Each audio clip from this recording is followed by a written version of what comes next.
a blow for Unai Emery's team. He missed the game during the week against Olympiacos because of that thigh injury he collected against Chelsea last week. So Robin Olsen continues in goal. The two Villa changes from Thursday night are in their defence. Diego Carlos and Pau Torres are reinstated. Cash and Longley come out of the team. So Olsen, Konza, Torres, Carlos and Digne is the back five. Luiz and McGinn as the two holders. And then Bailey, Diaby, Morgan Rogers, who's been in brilliant form in recent weeks for Aston Villa, and a man who's been in excellent form the whole season, Ollie Watkins, leading the Villa line. Yeah, I'm just looking at Aston Villa lining up here at the kick-off, and so often we see Morgan Rogers out on the left-hand side and Diaby up alongside Ollie Watkins. It's actually Morgan Rogers who's in the middle at the moment, so whether he might have just tweaked the positions of Rogers and Diaby, we'll wait until they get into the full flow of things. So there's the blow of the whistle of Rob Jones, today's referee, and away we go on this Sunday afternoon on 5 Live on BBC Sounds. And Brighton going from left to right in the first half in their blue and white home shirts, and Aston Villa wearing their home strip, the claret and blue, here on rival territory this afternoon. Brighton against Aston Villa, the first of our Premier League games today here on 5 Live, as Douglas Luiz with a flick of his heel sends the ball forward for Aston Villa, away by Brighton as far as Pau Torres. Billy Gilmore just loses it under his boot slightly. Bailey retrieves it for Villa, and now McGinn has it 15 yards inside Brighton's half, and Digne on this left-hand side. Brighton beginning the day 13th in the Premier League table, the lowest they've been all season in terms of a position, but obviously for Aston Villa in fourth, in command. They are right now 7 points ahead of Tottenham, who are behind them. Spurs have a game in hand, and what Villa need mathematically from these final league games for them are 6 points. It might not necessarily come to that, Stephen, with Villa in possession on the back of the edge of their own penalty area, but 6 points is what they need to make sure they get the job done. Yeah, no, just know that that's in their own hands, and that's a nice thing to know. The only thing you can do though is take care of the short term, which is today's game, and make sure that you win this game.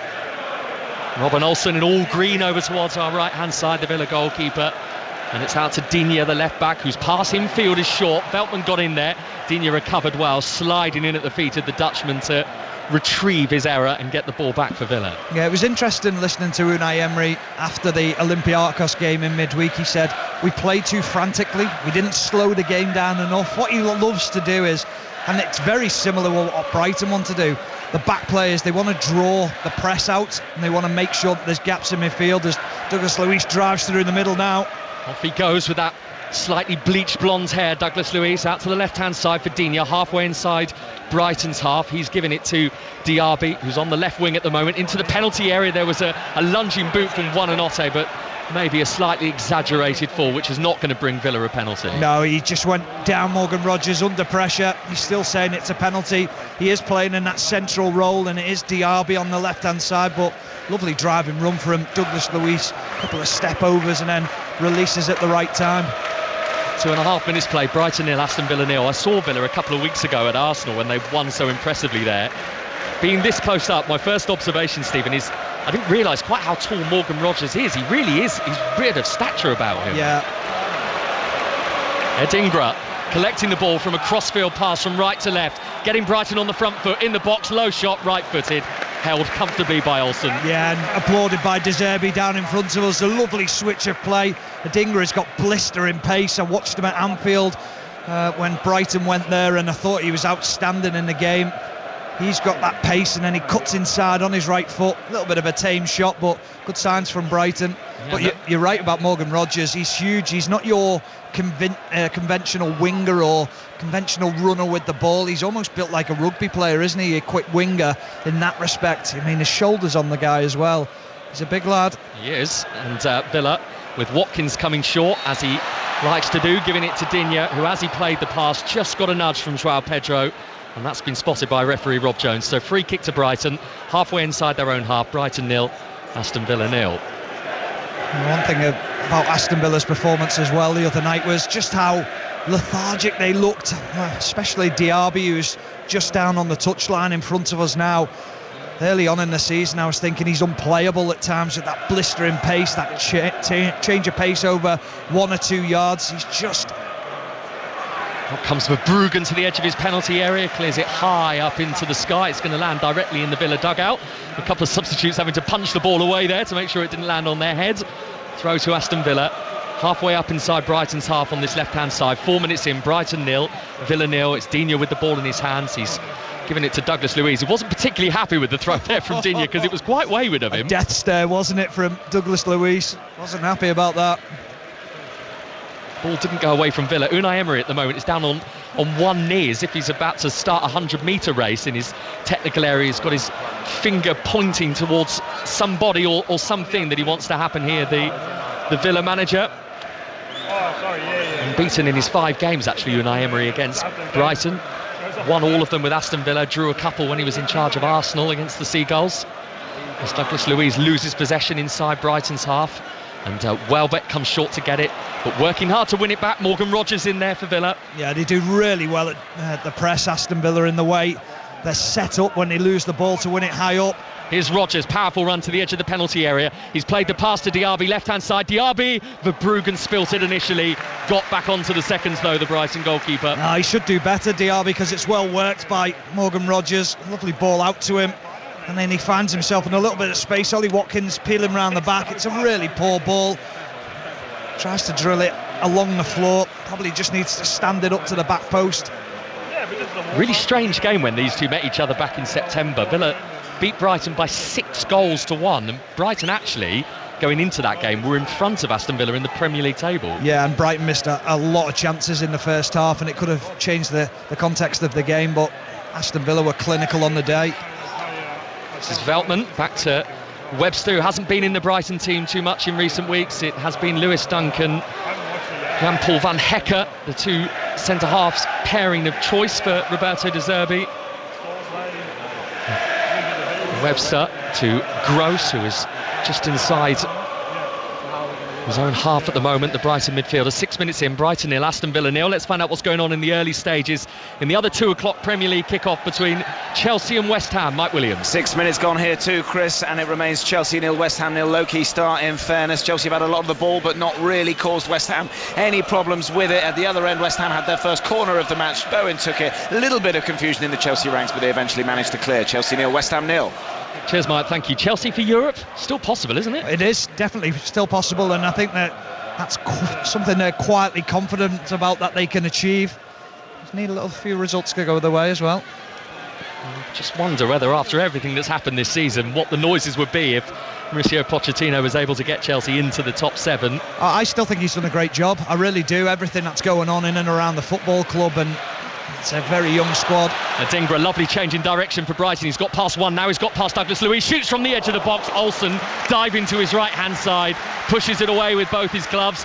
Back in by Pedro. Swirling cross from João Pedro. And nodded behind by Luca Digne. And the Brighton fans like that. They've got a corner. Yeah, he's a player who gets everyone off the seats, isn't he, Adingra? He's so entertaining, and he dips inside on his right foot. It's a comfortable save for Olsen. It was just hit so ferociously. But then Luca Digne at the back post, well defended, because there was an opportunity for a Brighton player coming in at the back post.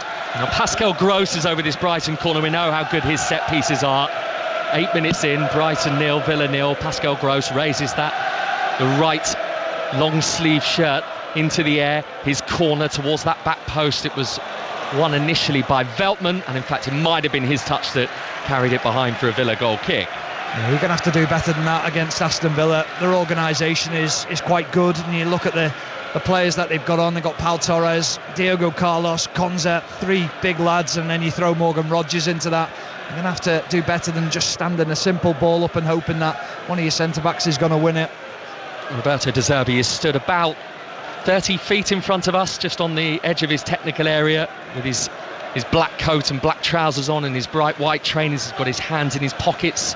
The Brighton Italian manager, hoping that his team can deliver something a little more today that is akin to his tenure compared to the past few weeks that have been quite a way off a Roberto De Zerbi Brighton team.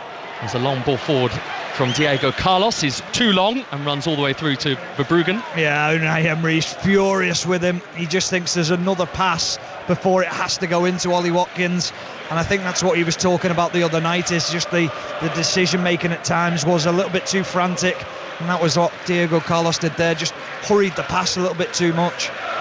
He's been a sub for the past couple of Premier League games, Diego Carlos, for Aston Villa. Here's Veltman in the right back position for Brighton, coming short to get it is Welbeck, back with Veltman again, and then Gross goes back to Verbruggen, and this was where Brighton were caught so short against Manchester City, trying to play out. City swamped that press, didn't they? And it worked over and over again. Yeah, it did. But you're going up against one of the best pressing teams in world football, very difficult to get out. But this is what I'm saying again, Chris. Look where Brighton have ended up. They've done extremely well to get out, but then they're still playing around the back four. Roberto De Zerbi's a little irritated by something down there beneath us. Off goes Igor with a commanding run from the left back position. He's worked it out to Adingra on the left hand side, who runs with pace into the box towards the near post, headed away by Diego Carlos, only half cleared. Then Joao Pedro had a swipe at it, that took a deflection off McGinn, and Brighton have got another corner 10 minutes in, 0-0. Yeah, well, they've worked that well a couple of times now, where they found Adingra out on that left hand side. Konza needs a little bit of help from his winger.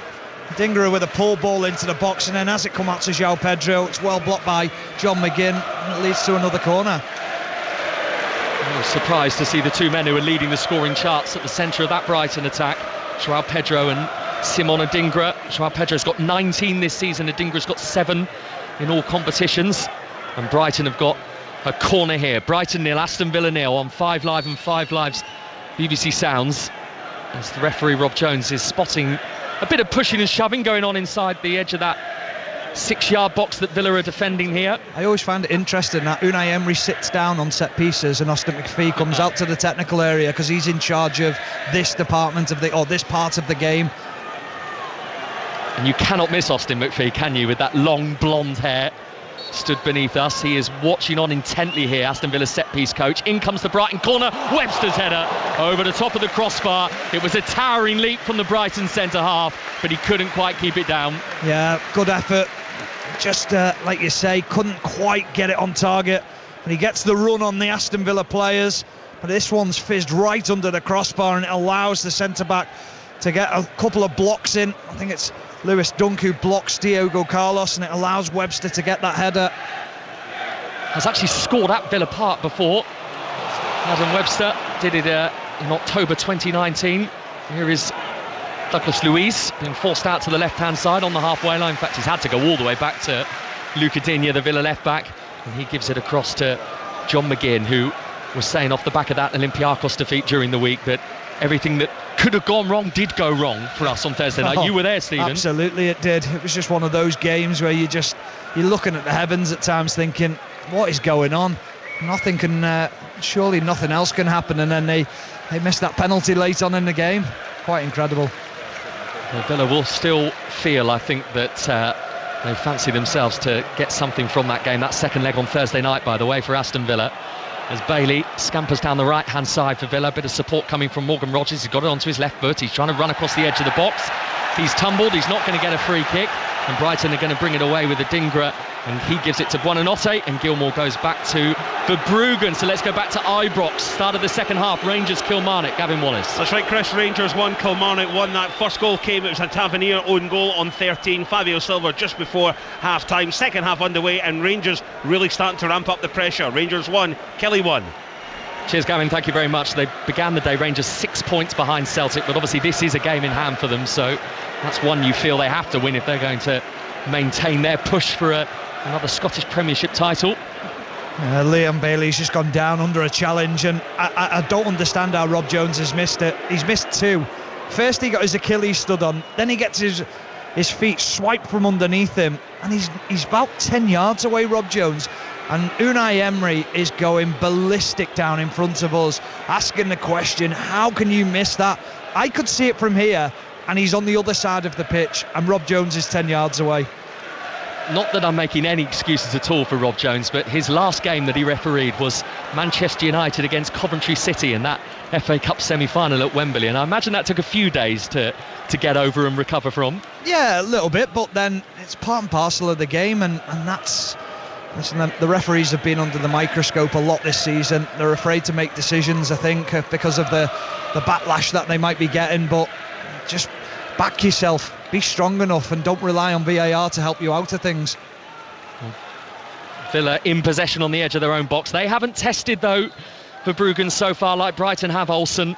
Early goal at Stamford Bridge. Chelsea, West Ham, Mike Williams. Chelsea 1, West Ham 0, and you know who's got it. Cole Palmer with his 21st of the season. He is not out of that golden boot running just yet. Cool as you like finish, and Chelsea deserve it after some early pressure. The ball loose in the box. It was lost by Jackson, fell to Palmer, who left foot buried it into the back of the West Ham net. Chelsea 1, West Ham 0.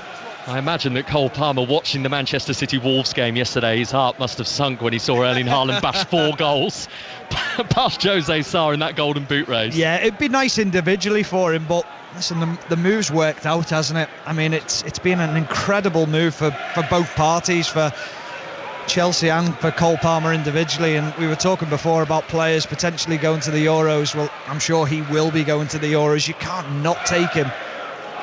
Here is Lewis Dunk, the Brighton centre-half, giving it to Adam Webster. We're up to the quarter-hour mark now as Webster clips the ball down the right-hand side. Pascal Gross has started his run too soon. The offside flag is raised against him, and it is going to be an Aston Villa free kick. Unbeaten in their last 4 in the Premier League, Villa. Of course, the only team to beat Arsenal in the Premier League in 2024 as well.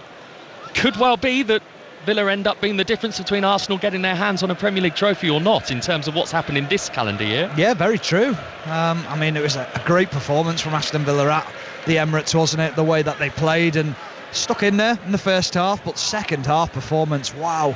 The energy levels, but the confidence. I mean, Emery, I think he spoke after the game, was saying that the defenders needed to take more time on the ball and draw the Arsenal players out, and they certainly did that. And what I found amazing about that game is, of course, Arsenal had a European game on the Tuesday. Villa had one on the Thursday, and yet it was Villa who came on strong in the latter stages. Yeah, quite incredible.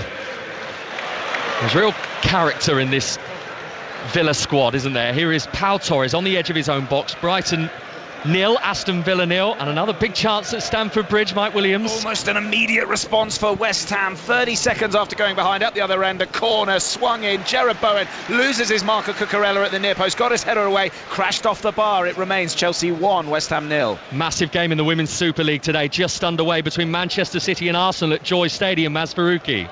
Yeah, 2 minutes played goalless here between Manchester City and Arsenal. City making just one change to their starting 11. Kirsten Kasparov coming in with Alana Kennedy dropping to the bench. 4 Arsenal changes. Remember, City could win the WSL title today. Several things need to happen for that. First of all, they need to win this game, at the moment goalless. Chelsea against Bristol City is tonight from 6:45 in the WSL, and you can hear live commentary of that on 5 Live Sports Extra. It could be a pivotal day in that title race in the Women's Super League. Could be a very big day for Aston Villa, but to get Champions League football today, secured by tonight, they have to win here at Brighton. They have to hope that Tottenham lose later as well at Anfield in our 4:30 commentary, Liverpool against Spurs. And right now, Stephen Warnock, there isn't too much of a suggestion of a Villa goal forthcoming anytime soon. No, there's not. He's just missed another one, Rob Jones. I cannot believe what I've just watched. Again, he's on the far touchline. Adingra pulls Leon Bailey's shirt round his shoulder, pulls him to the ground, and he just tells him to get up.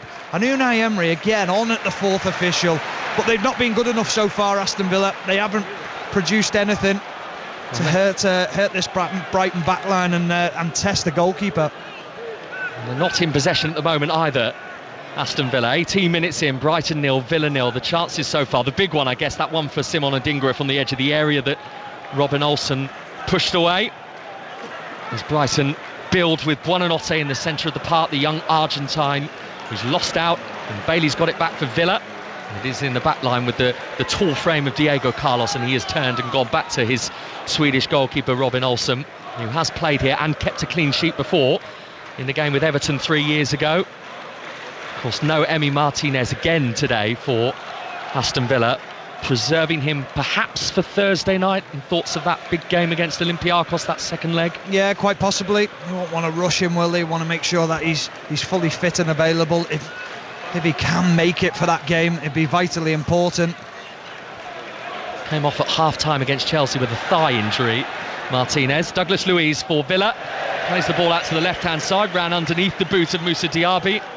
And again, it's triggered Unai Emery to come to the edge of his technical area to enthusiastically clap to try and gee his team up. Do you know, there's been a big difference in Unai Emery's body language today. Sometimes he can be a little bit disappointed in the players and the decisions that they make. Everything that has happened today has been making sure that he applauds them and gets behind them.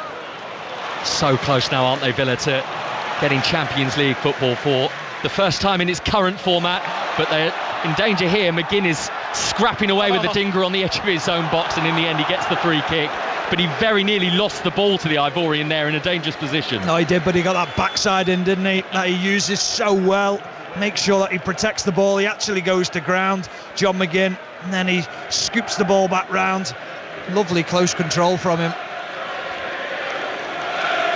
I was reading a great story about John McGinn a couple of weeks ago about how he was in a lift and he spotted Lothar Matthäus, the German great, and obviously with all eyes on Scotland and Germany coming up in the opening game at Euro 2024, and he said hello to Lothar Matthäus, and Lothar Matthäus completely ignored him.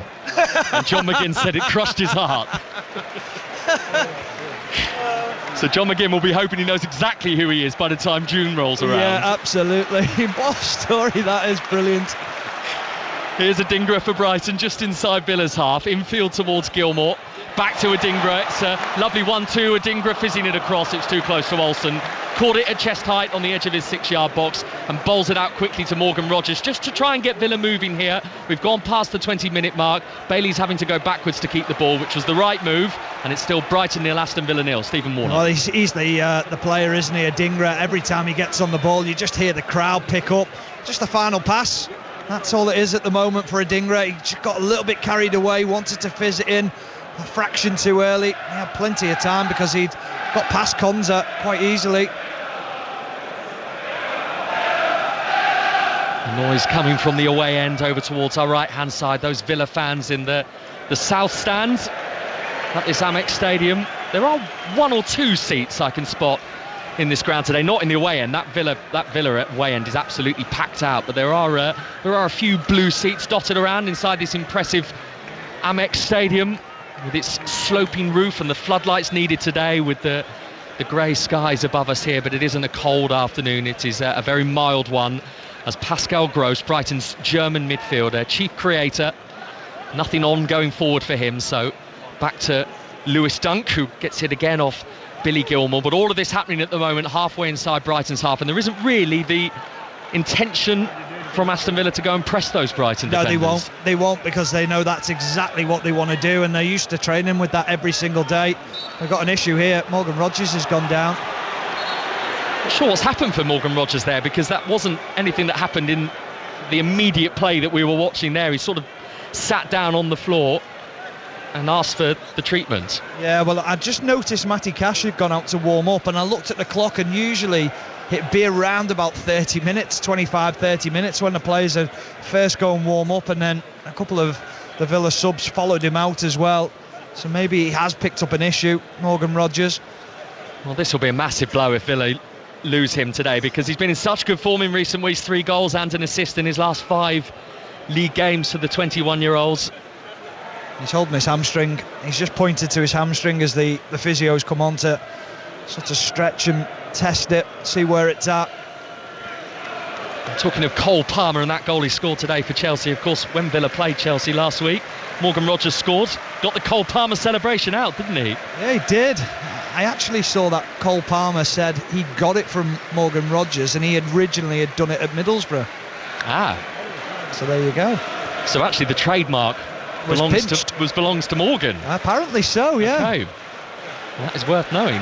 I think Villa are actually going to have to make a change here, because already the 4th official is striding out purposefully towards the edge of the pitch here with the digital board in his hands. So it is the end of the afternoon for Morgan Rogers. Yeah, Matty Cash is going to come on.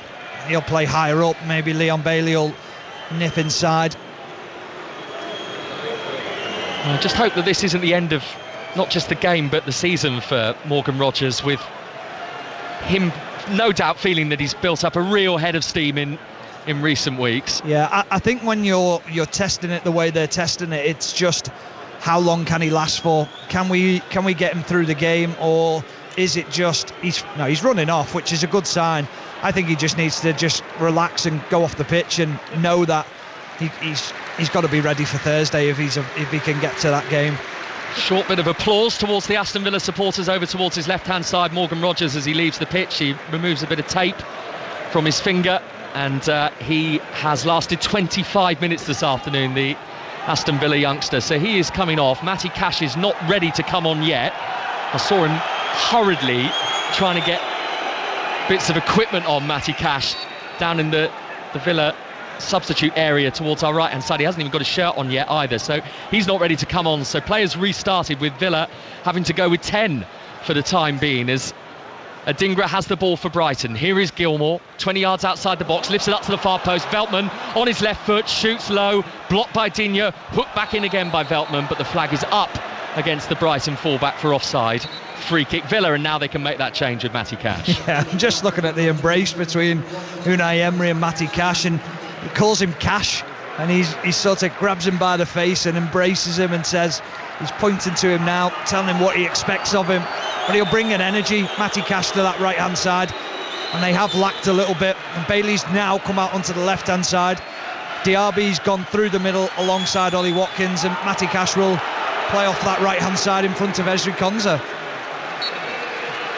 So let's head to Newmarket as Aston Villa make that change for the Dahlia Stakes, the 225. John Hunt. This for older horses, Chris, fillies and mares, just 6 of them, and they've split into a group of 4 and a group of 2. The group of 4 led by Heartache Tonight and favourite Running Lion. They're followed by Carnarvon and Stay Alert. The group of 2, Astral Bow ahead of Silver Lady, and they're now both being ridden along, as now up front Running Lion eases to the front, just under a quarter of a mile left to go. Running Lion goes for home, chased now by Stay Alert, Carnarvon backpedaling, Heartache Tonight is next, and further back Astral Bow, Silver Lady making no real show at all into the famous dip here at Newmarket, and a furlong left to go. The leader is Running Lion, but Stay Alert is coming now to try and challenge. Stay Alert's finishing strongly, forges on now. Stay Alert goes on to run away with this, beats the favourite Running Lion, and Carnarvon back in third place. A nice winner there, a big race winner for trainer Hughie Morrison and David Egan. Jockey David Egan does not have a ride in the 1,000 guineas, which is now, Chris, just over an hour away. Yep, 3:40. Thanks very much, John. We'll be back with you for that as well. Live commentary here on 5 Live, as Brighton and Aston Villa still locked at 0-0. And really, Stephen Warnock, 27 minutes in, Brighton in possession in their own half. We haven't had an influx of chances, have we? No, we haven't. We've seen flashes from Adingra from Brighton, but nothing from Aston Villa. He had a nice move as that race was going on, where Ollie Watkins got in behind, but the ball was over-hit by Diaby. But it's been a game lacking in any real chances, and I'll probably say it, in any real quality as well. Noted that in the last 11 games for Brighton, the only goals that they've scored have been from Danny Welbeck or own goals. Welbeck's got 2, there's been 2 own goals. Otherwise, for the last player outside of an own goal or Danny Welbeck, you've got to go back to the 24th of February for the last Brighton goal, which was scored by Lewis Dunk here against Everton. Talking of goals, big one at Ibrox, Rangers Kilmarnock, Gavin Wallace. Massive one indeed, Chris. It's for Rangers. Rangers 2, Kilmarnock 1. The ball came in a corner, it got recycled out towards John Lundstrom. His shot saved by Will Dennis, and Ben Davies was first on the scene to tap home. Rangers 2, Kilmarnock 1. Cheers, Gavin. They come from behind Rangers then to leading that game, as Joel Veltman sends the ball back to Bart Verbruggen, his goalkeeper, who had to readjust his feet quite quickly there. Brighton are going to play out with Webster to Gilmour. They've done it really well, Brighton. Out to the left-hand side for Igor, back in field towards Gilmour. Now for Adingra, who tried to quickly turn it on towards Billy Gilmour, and ultimately too quick. That's irritated Roberto De Zerbi below us as well, as Villa get the ball back. Yeah, he just tries things a little bit too quickly at times, doesn't he? And it's much to the frustration of the manager, Roberto De Zerbi, as he throws his water bottle to the floor. What has gone? Going back to that Brighton stat, what has gone wrong? Is it injuries? Is it something Roberto De Zerbi said, because he's had plenty to say, hasn't he, in the press in recent weeks, or is there something more to it? Hold that thought. Here come Villa. Pau Torres down the left-hand side. He's carried it 50 yards, swings it in left-footed, a little too deep. Cash isn't going to keep it in at the far post, and it's a Brighton goal kick, 0-0. I think it's a mixture of a lot of things. I think there's when you don't score goals, you start to lose confidence and start to lose your way a little bit. And I think what we're seeing with Brighton is there's a lot of what we talked about before. It's lovely round the back, but then getting through the lines and making sure that you get higher up the pitch, they're finding that very difficult. Mitoma's a huge miss. I mean, he's a ball carrier, very, very strong at sort of taking the team 50, 60 yards higher up the pitch, and people like that have a huge difference on the way that your team can play. And you almost feel like you have to mention the players that are missing right now for Brighton. Lallana, Milner, Van Hecke, Mitoma, March, Hinshelwood, Estupiñán, Ferguson, Lamptey. It's quite some list. Another goal at Stamford Bridge. Mike Williams. Chelsea 2-0 up here and in control as we tick into the half-hour mark. This time it's the captain, Conor Gallagher, capitalising on a loose ball from Madueke. He picked it up, Gallagher, and drove it into the bottom corner of the West Ham net. West Ham really have offered nothing so far. Not a single shot on target from the visitors. Chelsea in control, 2-0. Conor Gallagher's having a good couple of weeks in terms of goal involvements, the Chelsea midfielder. So a couple of goals there, none here between Brighton and Aston Villa. And you can listen to that game right now via the BBC Sport website with Mark Scott and Franny Benali, the former Southampton defender. But here it is, still Brighton 0, Aston Villa 0, and Unai Emery, and you've noted this, the positive body language, despite the fact that his team have not looked like a Villa team that we've seen in recent weeks in terms of the intensity, the attacking flow. Yeah, it's not been as of yet, but he's not getting too irate with things. He's applauding things when passes aren't quite getting there, but the intent's there. It has been a huge difference for Unai Emery. Here's Gross, who has that lovely sort of style about him with the sloped shoulders, a low flat ball to the left hand side for Adingra, who's on the edge of Villa's penalty area, the Brighton winger. It's back with Igor, who puts his foot on the ball, sends it back 5 yards for Gilmour underneath his foot, but it was okay because Lewis Dunk was behind him. Now Webster's been put under pressure and he's been forced back by Ollie Watkins to his goalkeeper. So they've just had the ball in the high left side of the pitch with Adingra, and now they're back passing the ball around their own back line again, Brighton. There's something just missing where they can't quite find them passes through to open up defences or to sort of bypass the midfield press that they're finding that Aston Villa are putting on them. And now they're back passing it slowly around the back again. Which is perhaps arguably where they are most comfortable, Brighton, really. Here's Webster to Dunk. It was a little astray of him. It's been a slightly wobbly 31 minutes so far from Adam Webster. That wasn't the slickest pass, and Dunk has given it to Verbruggen, whose touch had to be tight, and it was. And he gets Brighton out of it by giving it to Gilmour, and he's given it to Webster and into the feet of Pascal Gross, 20 yards or so outside his own penalty area here. Pascal Gross, 32 minutes in, Brighton 0, Aston Villa 0. Have you mentioned Danny Welbeck's name yet? Hardly. He hasn't had an influence on the game at all, has he? He's not been able to get on the ball. Him and João Pedro, who's just picked it up now, but they've just been bystanders and not contributing to the game at all. Roberto De Zerbi was actually speaking about Danny Welbeck this week and saying that he's close to agreeing a new contract with the club, the 33-year-old. His deal is up in the summer. He's been brilliant for them. He's been outstanding, but that's where I'm talking about. You've got to find him, you've got to be able to pick him out. Well, João Pedro on the edge of Villa's penalty area up against Cash, clips it back for Igor. Now on the edge of the box is Gilmour. On it goes from Webster to the right hand side for Veltman. Tried to push it through the gap. He's going to get a second chance here to give it to Pascal Gross, who's returned it to Veltman, who can cross low from the right hand side. Blocked out by Pau Torres, cleared away with his right foot by the Villa defender. And it's up towards the halfway line. Haven't really mentioned Danny Welbeck's name. I don't feel like I've mentioned Ollie Watkins either in the 33 minutes. So it's both forwards, really. Yeah, but they're struggling to get into the game, aren't they? They're just almost getting everything that we're hearing and seeing is passes round the back from both sets of teams, but more so Brighton. Wasted ball forward from Adam Webster. All the way out of play for an Aston Villa goal kick. We haven't had a goal here, but Maz Faruqi, you do have one. We do. It's been a pretty even start, Chris, but Manchester City have the goal they need to try and put the pressure on Chelsea. Remember, if they win today, they could win the WSL title, and their goal has been scored by Lauren Hemp. 18 minutes played here. Manchester City 1, Arsenal 0. And straight from the WSL to the snooker, Jamie Broughton. And Karen Wilson is playing Jack Jones in the final here, and it's Wilson that's made a flying start this afternoon. He's won the opening 4 frames with breaks of 129, 52, 47, 43 and 66. We're at the mid-session interval. He's leading 4-0. 18 is the target to be crowned champion. Watkins with the touchdown towards Digne on the halfway line for Villa. 0-0. Digne trying to clip it forward for Watkins again. Wow. Oh, brilliant touch, Watkins into the penalty area. Now what can he do? He cannot go any further, Ollie Watkins. And that is unlucky because his initial touch was one Stephen Warnock that had everybody off their feet. Oh, it's phenomenal. I mean, he's just picked it out the sky, flicked it inside Lewis Dunk. So difficult to describe it, but as it's coming over his left shoulder, he uses his right foot and he uses the outside of his foot and pushes it inside into the pitch. Quite brilliant from Ollie Watkins, and I was thinking, just hit it now, and he tries to take on another defender and ruins the move.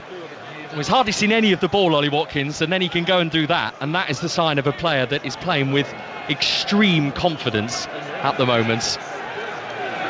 Another opportunity to tell you about at Stamford Bridge, Mike Williams. Chelsea almost out of sight before half-time here. They could be 3 up. Noni Madueke, lovely trickery from him. Just shrugged off Emerson, got his shot away just wide of Areola's left-hand post. In comes the corner from the other side. This one goes up and is eventually headed in at the far post. I think who's gone away to celebrate there? It could be Madueke himself. That's who they're all rushing around. There was a goal-mouth scramble. It is Madueke, the man who just had the chance, whose effort caused the corner.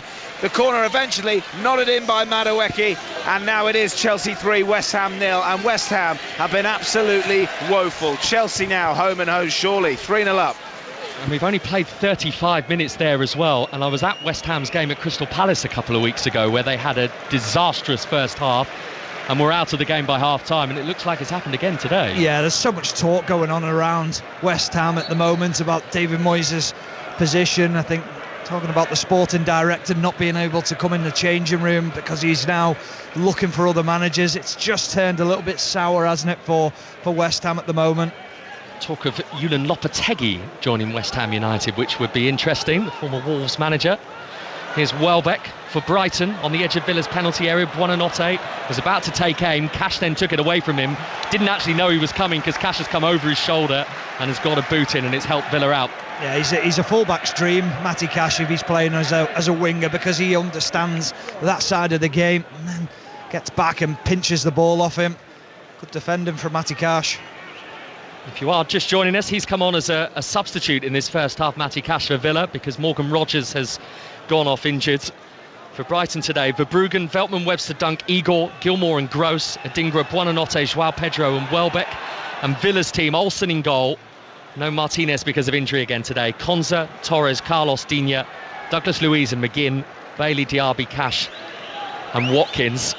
But a game that so far, 37 minutes in, Stephen Warnock has been very, very short of clear opportunities for either on a day where Villa could secure Champions League football. I love the way he's trying to be so kind about the game being poor. Yeah, it's just not been there at the moment, has it? I think there's a little bit of negativity from Brighton in the fact that they've not scored, they've not really played well, they know they're on a poor run at the moment, and Villa, so much on the line for them, and you can see there's nerves there.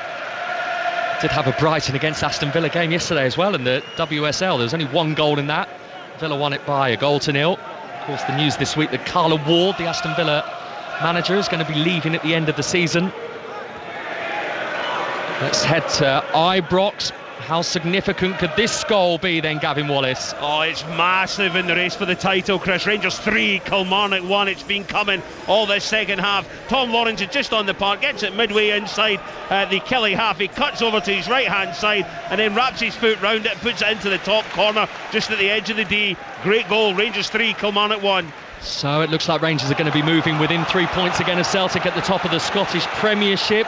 Back to Stamford Bridge we go. Mike Williams. Conor Gallagher hits the deck. No penalty, says referee Andrew Madley. But just before that, the two goal scorers for Chelsea linking up lovely down this right-hand side. Cole Palmer whipping a ball in. Conor Gallagher got the ball out from underneath his feet, and it cannoned off the crossbar. Cole Palmer already on the score sheet, as is Gallagher. Chelsea in cruise control, 3-0 up. I feel like Mike Williams has given us more pertinent commentary from Stamford Bridge today as our main commentary game here on 5 Live, because everything's happened there.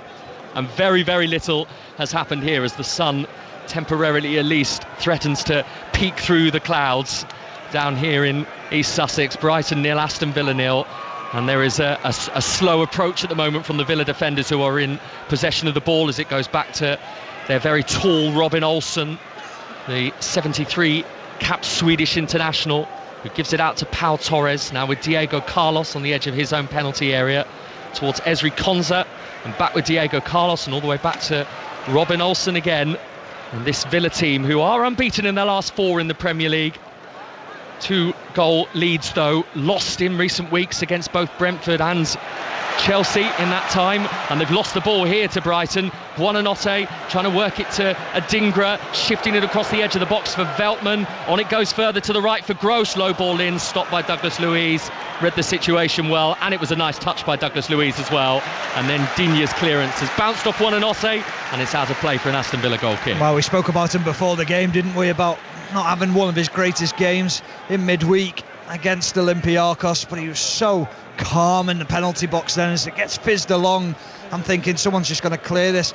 He just kills it, depth of touch, lovely from Douglas Luiz.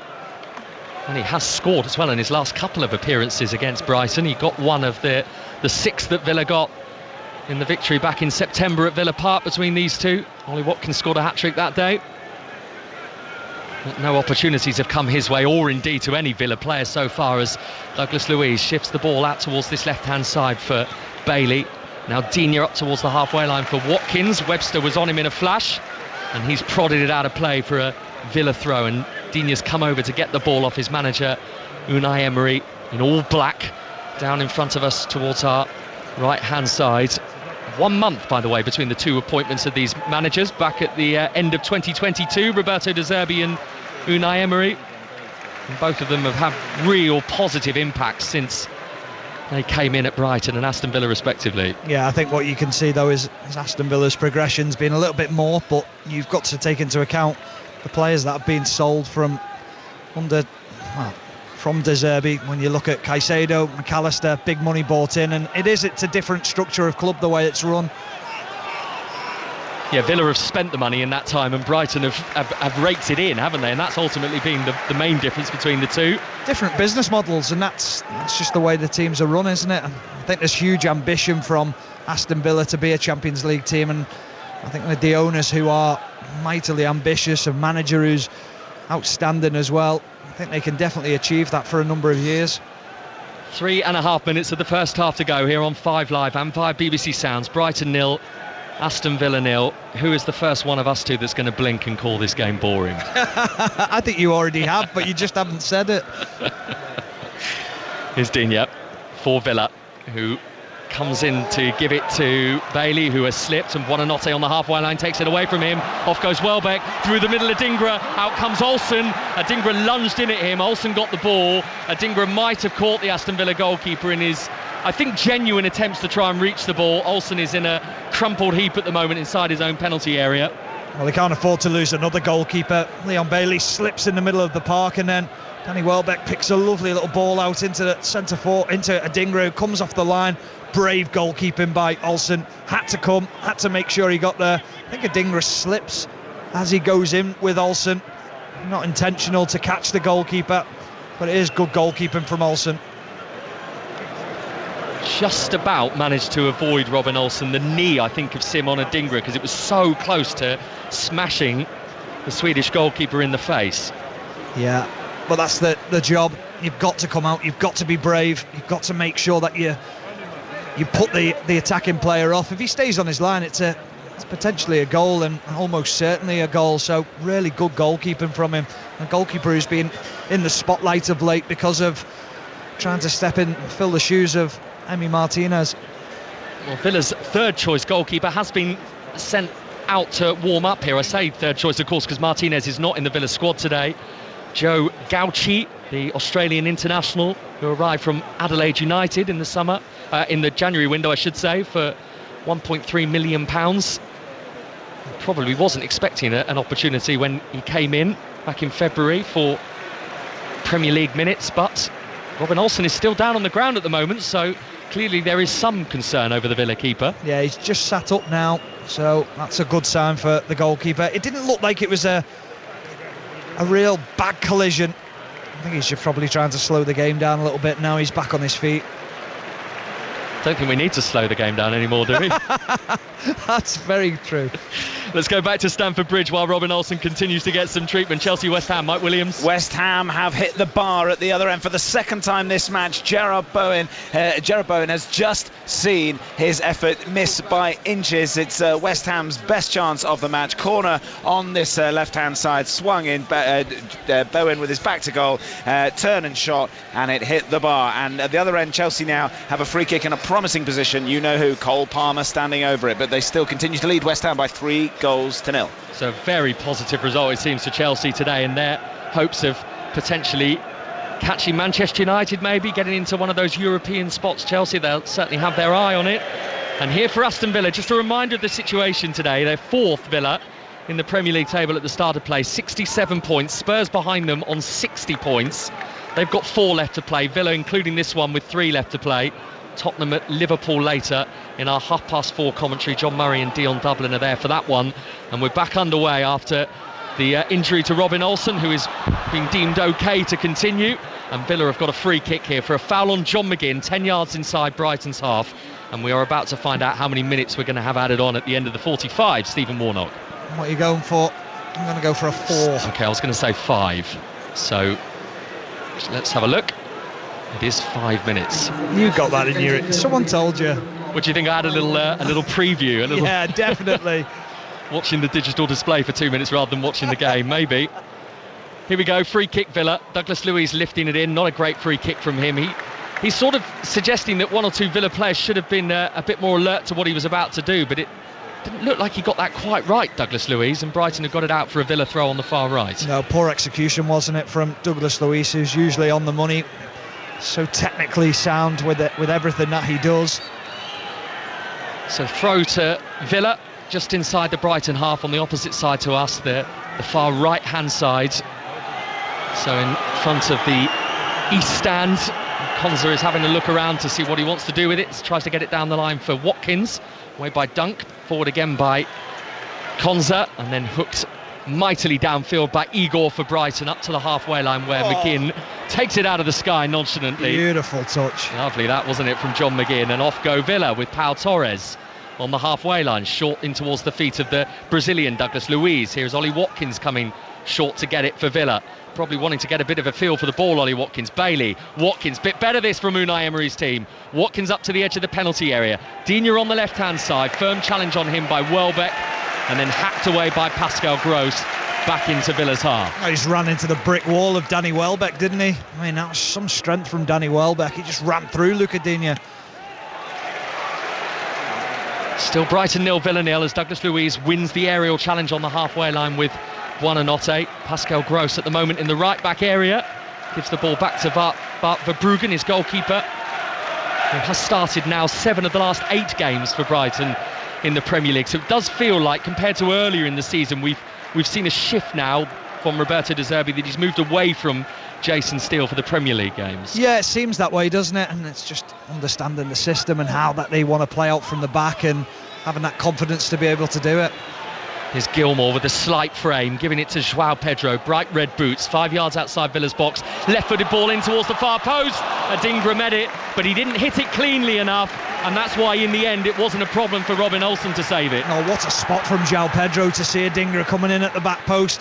He just couldn't quite get the connection on it he wanted, because he was stretching, he was at full stretch trying to get that shot on target. 2 best chances of the game, certainly from a Brighton perspective. Both have come the way of Simon Adingra now. Yeah, they have, and he makes such clever runs, and João Pedro, as he dips inside, and Adingra comes in behind Ezri Konsa and makes sure that he's sort of running off the back of his shoulder, so he can't spot him, can't pick him up. Such a difficult skill as a defender to be able to see that player behind you. Hasn't scored since February, Simon Adingra for Brighton, when he got a couple in that big Brighton win at Sheffield United. We're deep in stoppage time. It's still Brighton 0, Villa 0, but Brighton are asking a couple of questions at the end of the first half here, as Gross comes infield for Warnock, back to the halfway line for Dunk, who quickly sweeps it out to the left-hand side for Igor, the Brighton left back. Adingra out on that touchline. Welbeck back with Adingra again, 20 yards outside the Villa's box. He's coming infield. He's got it into the box for Gross. Gross takes it down and Olsen saves it. That's a brilliant stop from Robin Olsen. Wonderful play by Brighton as well in the build-up. The run by Gross, the pick of the pass from Adingra. But Robin Olsen has the final say. Yeah, and that's where Aston Villa can find themselves vulnerable at times, is the runner from midfield, break that defensive line, and Adingra picks out Pascal Gross. But credit to Robin Olsen, because he's so quick off his line, cuts the angle down. Gross tries to move it to the left, and then he actually saves it with his legs. It was the sprawling right leg, wasn't it, of Robin Olsen that gets it away for a corner, which Brighton take in towards that near post. Commanding punch away by Olsen. He came out, he really meant that. And Rob Jones, the referee, has seen a foul in there as well, either on Olsen or one of those in front of him, and it is a Villa free kick. Yeah, a couple of big moments for Olsen. He's done well so far in the game. He's come out and saved a one-on-one. He's been pushed one away from Adingra to the right-hand side, and then that save then from Pascal Gross was so important, because what Aston Villa can't afford to do is go into half-time 1-0 down. There's always an element, isn't there, with a goalkeeper that has hardly played all season, as was the case with Robin Olsen, that he could be a little rusty. Came on in the game against Manchester City, where Villa were heavily beaten, then had to come on against Chelsea. Of course, conceded a couple of goals in that game, but so far so good for the man standing in for Emi Martinez today. It's still Brighton 0, Aston Villa 0, and we're right at the end of the first half, and there, right on cue, is the whistle from referee Rob Jones. Brighton 0, Aston Villa 0. Stephen Warnock. Yeah, it's been a tough game to watch, and both sides have been playing the ball nicely round the back, but no real intent to go forward and not really penetrating through either team, and chances have been very few and far between for Aston Villa, but Brighton with the better of the chances. Well, Villa know they do have that buffer to Spurs, don't they, in terms of getting into those Champions League places, but the only way they could get it done today was if they won here and Spurs were beaten at Anfield. Well, Villa at the moment are not playing their part. Half-time at the Amex Stadium, Brighton 0, Aston Villa 0. Enjoying yourself, Stephen? Yeah, Chris is great company. Do you know what? It was one of them games where when I was coming down to the ground and I'm looking, thinking, Brighton are so vulnerable at the back, they're so open, they leave themselves exposed at times, but then when they're good, they're very good, and they've been a little bit okay. Villa have been poor, and they haven't been able to get going because of the way that Brighton have nullified them, but I'd expect a massive change in the second half from Aston Villa. Have they been aggressive enough, Villa? No, not at all. And I think that comes from confidence to be able to go and press and when to press. I think there's a huge amount of respect from both teams to each other as to how they play, because if you do go and press and you press at the wrong time, they'll cut through you, and that's the respect.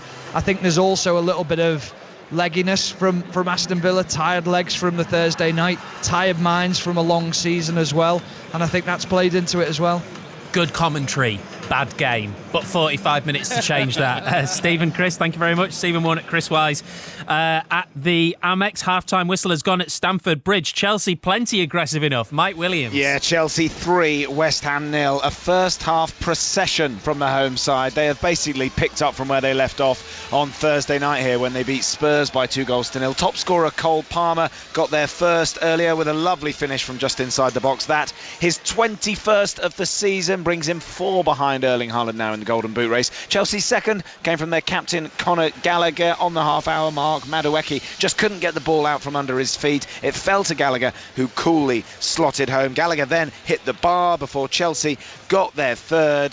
This time corner swung in. Thiago Silva back in the side today after missing Thursday night through injury. He headed the ball back across goal. It got a glancing touch off Noni Madueke past Areolas, and Madueke claims that goal, and Chelsea in complete complete control. West Ham have hit the bar twice at the other end, both through Jared Bowen, both from a corner, but really those two efforts, the only moments only moments of note in what has been a very disappointing opening 45 minutes for David Moyes and West Ham. Half-time at Stamford Bridge, Chelsea 3, West Ham 0. Sorry, Mike. Meanwhile, at Ibrox, Gavin Wallace. Still Rangers 3, Kilmarnock 1. That third goal coming on 72. Tom Lawrence with his second goal of the season. He cut inside, left Mayo for dead, and put it well beyond Will Dennis on his far side. And this will certainly help Rangers' title credentials now. Rangers 3, Kilmarnock 1. It is all setting things up brilliantly for that Old Firm derby next Saturday, 12:30. Full commentary of that will be live on 5 Live Sport, and it looks like that is going to decide the Scottish Premiership title this season. Remember, the WSL title could be won today by Manchester City, who are at home to Arsenal. Maz Faruqi. Thank you, Steve. Sorry, I got there in the end. 6 minutes to go till half-time here. Manchester City still lead to that Lauren Hemp goal. Chloe Kelly, who just had a decent opportunity as well that she should have done better with in the Arsenal box. As you say, City can win the title today if they win this game and Chelsea don't win later. And at the moment, they are doing their bit to get this WSL title wrapped up today. 1-0, they still lead. Thank you very much, Maz. You wouldn't think we'd known each other for 10 years. Maz Faruqi there at the Joy Stadium. And remember, Chelsea playing later against Bristol City, so the title could be wrapped up this afternoon. We'll be back at the World Snooker Championship final with Jamie Broughton. We'll look ahead to the National League playoff final, which kicks off in about 5 minutes' time. Bit of horse racing, bit of county cricket, and then we'll make our first trip of the day for Anfield. Remember, Liverpool, Tottenham in full at 4:30. All of that, then second half commentary at the Amex. Let's get the news now on 5 Live with Nick Hatfield. Listen on BBC Sounds. This is BBC Radio 5 Live. Thank you, Steve. Good afternoon. The former Home Secretary, Suella Braverman, has warned the Conservatives face a total wipeout at the next general election unless the Prime Minister changes course. The Tories suffered a bruising set of local and mayoral election results. Meanwhile, Labour has admitted its stance on Gaza cost them some votes, but the party's Pat McFadden told Sunday with Laura Koonsberg their results were tremendous. I think what the results have given us this weekend is a sense of belief that sometimes the Labour Party hasn't had in recent years because we've become used to losing. And I think even some of our voters have thought, well, I'll vote Labour, but they never win. An SNP leadership contest might happen after reports of a late entry into the race to replace Humza Yousaf, who resigned as Scotland's First Minister on Monday. It was widely expected that John Swinney would replace Mr Yousaf unopposed, but it's been reported a party activist, Graham McCormack, could also stand. A Rwandan government spokeswoman has told the BBC the country can't give an assurance it will be able to take the 40,000 asylum seekers the UK would like to send, saying the number will be in the thousands. Rwanda has signed a 5-year deal with costs so far estimated to be at least £300 million. Yolande Maloko is from the Rwandan government. We will be able to welcome the migrants that the UK sends over the lifetime of this partnership. What I cannot tell you is how many thousands we're taking in the first year or in the second year. This will depend on very many factors that are being worked out right now. Southern Waters says almost 2/3 of properties left without water in East Sussex after a main burst will have their supplies back on this afternoon. 32,000 homes have been affected since Thursday. And the actor Bernard Hill has died. His agent has confirmed to the BBC he was 79. His film and TV credits include The Lord of the Rings, Titanic, and his role as Yosser Hughes in Boys from the Black Stuff. BBC Radio 5 Live. The home of Formula One. The checkered flag awaits him. Verstappen wins the Chinese Grand Prix. Yeah, it felt amazing. To achieve basically what we did this weekend is fantastic. 5 races down. Next up, Formula One heads back to America for the first time this year. The circuit. Miami International Autodrome. Tonight from 9. Listen to live coverage of every lap on 5 Live and BBC Sounds. This is 5 Live Sport with Steve Crossman. On 5 Live. Listen on BBC Sounds. So it is very, very 0-0 in our commentary game at 2 o'clock. Brighton 0, Aston Villa 0. Second half commentary to come. Chelsea 3-0 up against West Ham at Stamford Bridge in the other 2 o'clock kickoff. You can listen to full commentary of the second half via the BBC Sport website. In the Scottish Premiership, there's about 2.5 minutes to go of stoppage time. Rangers 3, 10-man Kilmarnock 1. In the WSL, title chasing Manchester City are 1-0 up against Arsenal, so they will win the league today if they go on and win that game and Chelsea fail to beat Bristol City at 6:45. There's also a 3 o'clock kickoff, which is West Ham versus Leicester in the WSL. In the other live game, it's half-time. Liverpool 1, Manchester United 0. They're about to get underway in the National League playoff final, one of the biggest games in the calendar. Bromley versus Solihull Moors for a place in the Football League. Henry Moran's at Wembley. Neither of these sides have tasted playing football in the EFL. History beckons for either Bromley or Solihull Moors here at the home of football. Bromley managed by the former Brentford goalkeeper Andy Woodman, Gareth Southgate's great friend, incidentally. Well, they overcame Altrincham 3-1 in the semi-finals, come into the game having lost just 2 of their last 11. Solihull Moors, they stunned the league runners-up Barnet with a 4-0 win in their semi-final, and actually going to be back here next weekend for an FA Trophy final against Gateshead. No question which game their supporters would rather win. It's a side that have been in existence for 17 years, Solihull Moors and Bromley, fighting for a place in the Football League. Another goal at Ibrox, Gavin Wallace. Yeah, that almost it's really just the icing on the cake, to be fair. Ball bounced in towards the back post for Rangers, makes it 4-1 now. And that really is it. Tom Lawrence, I think it was, that got... No, sorry, tell a lie. John Suter with the final touch. I was just waiting on the replay. There was a lot of traffic there. But Suter gets the header and puts the icing on the cake for Rangers 4, Kilmarnock 1. One-way traffic in the final of the World Snooker Championship at the Crucible. Jamie Broughton. Yes, certainly is, Steve. Karen Wilson is putting his foot on the gas against Jack Jones. He opened up this afternoon with a brilliant break of 129, and he won the next 3 to go 4-0 up. He's back at the table in this frame 5 on a break of 48, so this could be 5-0 very shortly. And we've got 8 frames in this session. Jack Jones needs to get on the board soon. 18 is the target to be crowned champion. One game in the County Championship Division 1 today. Lancashire hosting Kent at Old Trafford. Kevin Howells. Following on, still in a lot of trouble here. We've seen a very impressive performance and partnership between a 20-year-old and a 21-year-old for Lancashire in Matty Hurst and George Bell, but Bell's just gone for 65. So following on, Lancashire 275 for 7. Hurst is still there on 39. Has been joined by England's Tom Hartley now at the other end as well, but this lead is still only 106 runs on the third day of this 5th round of competition. Elsewhere in the second division, I mentioned for Yorkshire have declared their first innings, should I say, against Glamorgan at 509 for 7. That included Finn Bean scoring 173, but Joe Root 156 off 165 balls, and Harry Brook has 65 as well. Glamorgan a 7 for no wicket trail by 291 runs. And away from county cricket to international cricket, congratulations to Scotland. For the first time ever, Scotland have qualified for the women's T20 World Cup to be held later this year in Bangladesh. To get there, they've had to beat Ireland today in a qualifying semi-final, and they did so. 8 wickets, 22 balls remaining. Yeah, congratulations to Scotland, and we're live in Scotland. Gavin Wallace. We are indeed, where Rangers now go 3 points behind Celtic. Rangers 4, Kilmarnock 1. No slip-ups allowed, Steve. And, well, of course, it was no slip-ups, but a brief scare early doors. A James Tavernier own goal was cancelled out by Fabio Silva, Tom Lawrence, John Suter as well. And Rangers really just putting the icing on the cake to what was a poor first half. The second half, though, against a 10-man Kilmarnock, they were rampant. Rangers 4, Kilmarnock 1. Yeah, and goal difference could be all important. Rangers are going to have to win at Celtic realistically. 12:30 next Saturday, live in full on 5 Live Sport. We've got, 40 minutes to go until the 1,000 guineas at Newmarket. John Hunt. Yes, Steve, an excellent lineup for this year's renewal. 16 top-class fillies do battle for the second classic of the year.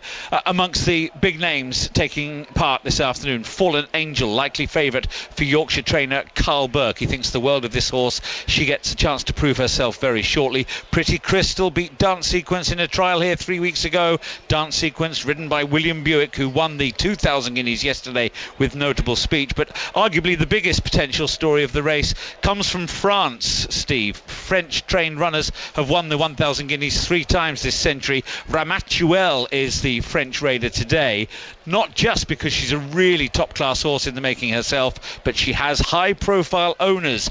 NBA superstar Tony Parker is the owner, and he has brought one of his great friends, Thierry Henry, to the races today. Oh, love that, John. Thank you very much indeed. Let's make our first trip of the afternoon to Anfield, shall we? Liverpool versus Tottenham coming up in full at 4:30. Correspondent John Murray is there. John, there's a little bit less jeopardy than we thought there might be on this game, a month ago. I think when this game was first identified to be the big 4:30 kickoff on this Sunday afternoon, we thought that this was going to be absolutely pivotal and there'd be all sorts at stake. But now that we've got here, we know that there's no letting up from the top 2 in the Premier League. We know that Liverpool are already certain to be in the Champions League next season, so that's been confirmed this week. And we know that Tottenham have really only got a slim chance of getting into the top 4 and getting Champions League football themselves. So that's where we are. What I would say is it's an absolutely glorious day on Merseyside. It's possibly the warmest I've ever been sitting up here on the top tier. So conditions are excellent to commentate on this match later. Also, there is a lot of jeopardy when it comes to both sets of players. Liverpool, obviously, they're going to get a new manager, and judging by what Ange Postecoglou has been saying, there's plenty for the Tottenham players as well. Yeah, so there is in theory, and certainly in terms of the build-up to the match, that is very much a live topic. But I think we know realistically how often things go at the end of the season, and players are thinking, well, there will be some sort of turning of the page coming very shortly. Also, it's Jurgen Klopp's penultimate game at Anfield. It is, so there's a little bit of emotion already around the place, and even Jurgen Klopp himself in the match programme today says, quote, "Hopefully we can make the most of the remaining time we have together," which almost has a touch of melancholy about it, doesn't it? So and there is also that feeling. There's only one more match here at Anfield in a fortnight's time, when they'll play Wolves on the final day. And if Wolves are as charitable as they were yesterday in terms of the way that they played, there's every chance Liverpool will go out with a win. But I was having a look at his home record. This will be Jurgen Klopp's 236th home match as the Liverpool manager in all competitions, and out of the previous 235 he's won 165 out of 235, which is a 70% win rate. That is, that's such a good record, isn't it? This has been the bedrock, the foundation of what he has achieved with Liverpool, their home form. Yeah, absolutely. John, thank you. John Murray and Dion Dublin will be your commentary team. 4:30, Liverpool versus Tottenham in full. Second half already underway at Stamford Bridge, and already another goal. Mike Williams. Well, that didn't take long, did it? Chelsea have a fourth. Nicholas Jackson there slotting in after some brilliant work from Noni Madueke, who scored Chelsea's third just before half-time. He tricked his way into the box, played it to the byline across the face of goal, and it was so easy for Nicholas Jackson to score for the second game in a row into the back of the net. And I just made a point actually when that fourth one went in of immediately looking down to my left to the West Ham bench to gauge David Moyes' reaction. There was none. He was motionless. He stayed sitting down. I'm just looking at him now. He's looking at the ground, shaking his head. This has gone from bad to poor to pitiful for West Ham. 4-0, not a single shot on target for the visitors yet, and this could be a very long afternoon for them. Chelsea 4, West Ham 0. Right, time for second half commentary at the Amex. We'd take a goal of any sort there. Chris Wise. We would, and Brighton already trying to provide one. A few seconds into the second half, they've got the ball on the right-hand side. The cross into the penalty area, deflected behind, and in the first 20 seconds, Stephen Warnock, a chance for Brighton to strike a blow. Brighton 0, Aston Villa 0, and really it's the second half that can only improve. Well, hopefully it does improve, and hopefully it's as good as the half-time cookies, because they were outstanding, and fingers crossed we do see an improvement, because it was poor in the first half. But I think the message from both sets of managers was up the tempo, find more passes through the lines, and get the better players on the ball to have an effect on the game. I thought it was a Brighton corner. It's actually a Brighton free kick, pretty much near the corner flag for a handball. I asked Stephen Warnock if he wanted a cookie. He shook his head at me and said no, and tapped his pocket. He'd already loaded the pockets up with the cookies ready to go. 2 of them. Yeah. And they've been hastily demolished ahead of this Brighton free kick from the right-hand side. Brighton 0, Villa 0. Started the second half here on 5 Live. Free kick Brighton, Gross, near post, headed away by Diego Carlos. Collected by Billy Gilmore, who's pushed it right-footed to this left-hand side for Adingra. Adingra back to Gilmore. There's still quite a few Brighton punters ahead of us who are taking their seat at the start of this second half here, as Igor with a low left-footed pass out to the left-hand side for Adingra. This is positive early stuff from Brighton. Adingra's ball into the penalty area, away by the left boot of Digne. Back out towards this left-hand side where João Pedro collects it again. Well, a lovely touch that was from João Pedro. We talked about a few of the touches that we saw in the first half. João Pedro now has gone down under a challenge from Moussa Diaby, holding his thigh. He's giving it a big old rub down in front of us as well here. João Pedro, his right thigh is receiving plenty of attention. He's taken a bit of a whack. He's Brighton's leading scorer. He's got those 19 goals. Glenn Murray, by the way, the last Brighton player to score 20 in a season. He's had a tremendous campaign. He has. I'm a big fan of his. I think he's such a dangerous player in the way that he plays. I think he's so comfortable with his back to goal, which a lot of strikers aren't, who are quick. I think there's room for improvement in his game, but I think the sky's the limit for him. I really do. He still is only 22 years old as well, João Pedro. I'll give you the teams in just a moment, as Buonanotte is caught on the halfway line. Izzy Rob Jones took a while to make a decision, then decided that it wasn't a foul on Buonanotte, but there was one on Watkins in there, so actually it's a Villa free kick. So this is the two teams then for Brighton. Verbruggen in goal, Veltman, Webster, Duncan, Igor, and then Gilmore, Gross, Adingra, Buonanotte, João Pedro and Welbeck. And for Aston Villa, who lost Morgan Rogers to injury in the first half, Matty Cash came on for him. Olsen in goal, Konza, Torres, Diego Carlos and Digne, Douglas Luiz and McGinn, and then Cash, Diaby, Bailey and Watkins, with his multitude of goals this season in all competitions. Ollie Watkins, in terms of a Premier League figure for Villa though, he's on 59 right now, so his next one will take him level with the great Dwight York if he gets to 60, and that will be second on Villa's all-time top scorers in the Premier League. Yeah, it's a good one to follow, isn't it? And then it'll be Gabby Agbonlahor, my old teammate, top of the list. I see you've been doing your homework as well. No, I just know that because Gabby never stops going on about it. Here is the aforementioned Watkins, who has spun away from a couple of challenges there. He did well, Ollie Watkins, and then he was caught on the back of his heel. Pascal Gross is saying it was entirely an accident, but Watkins is really feeling that. He's grimacing and he's grabbing the bottom of his foot. Yeah, he just almost treads on his Achilles, doesn't he? And then there's a naughty one. He just steps on the back of his Achilles. They're sore, very sore. Actually, it's a yellow card for Pascal Gross as well from referee Rob Jones for that challenge. So Villa free kick, they're going from left to right at the start of this second half in the claret and blue, going towards their visiting supporters who are housed over towards our right hand side. A couple of thousand of them. And John McGinn has placed the ball down for this Villa free kick, which is left of centre and about 15 yards inside the Brighton half, as McGinn, with all the centre backs forward here, sent it into the box, but referee Rob Jones is going to ask for a retake because there was a bit of shoving going on between Joel Veltman and Leon Bailey. I think there's so much emphasis now on trying to block players and getting people out the way. That's poor from Veltman. My word. I mean, he's literally put his hand on his chest and he's dropped to the ground. So part two then from this Villa free kick. Same position, same player over it. Austin McPhee, the set-piece coach, is out again giving instructions. Swirled in by McGinn, headed away by Igor, the Brighton left-back. And here is Adingra, who's kept it in. He's run into Matty Cash, who put in a robust challenge. Gilmore gets it back for Brighton, but given away by Igor, and Villa back in possession on the halfway line with Diego Carlos. He did really well there, Matty Cash, because when Adingra picked the ball up, he backed off, and then Adingra took a heavy touch, and then he pounced on it, made sure that he got close to Adingra. Switch of play from Villa for Cash, who has stayed high on that right-hand side. Konza has it now, 20 yards outside Brighton's penalty area. He's gone back for Diego Carlos, who's still waiting for his first ever Premier League goal in a Villa shirt.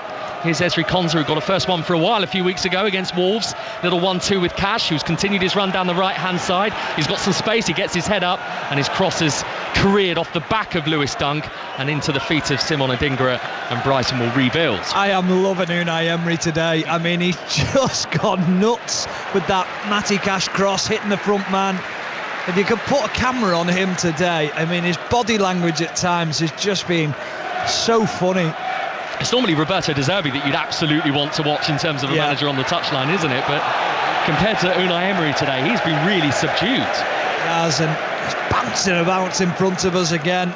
I mean, he needs a heart rate monitor on him, doesn't he, Unai Emery? Yeah, he does. He's absolutely full of beans down there. Brighton with the ball with Adingra on the left-hand side. 0-0 with 6.5 minutes into the second half. Chelsea comfortably leading West Ham United at Stamford Bridge. Will be back there if there are any more goals. 4-0 to Chelsea the last time we heard from Mike Williams.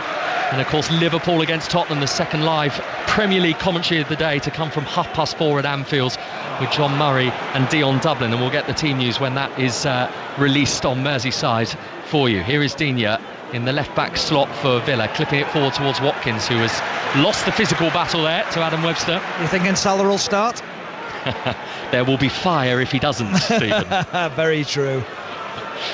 Gilmour back with Lewis Dunk. We'll get that Liverpool team news in about 16 minutes, and I think that will be the one that everyone will be looking out for, to see if there is a number 11 on the Liverpool team sheet. I think he plays. I really do. Oh, look, the nutmeg from João Pedro. Through the legs of Cash, on he goes up to the edge of Villa's penalty area. He's lost it, but Welbeck's won it back. Buonanotte's battling for it, and then Gilmour dives in at the feet of Leon Bailey. It's a scruffy challenge from the Scottish midfielder, and it's a free kick Villa.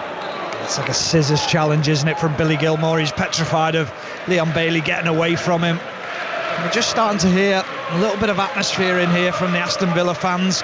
Being so quiet in the first half.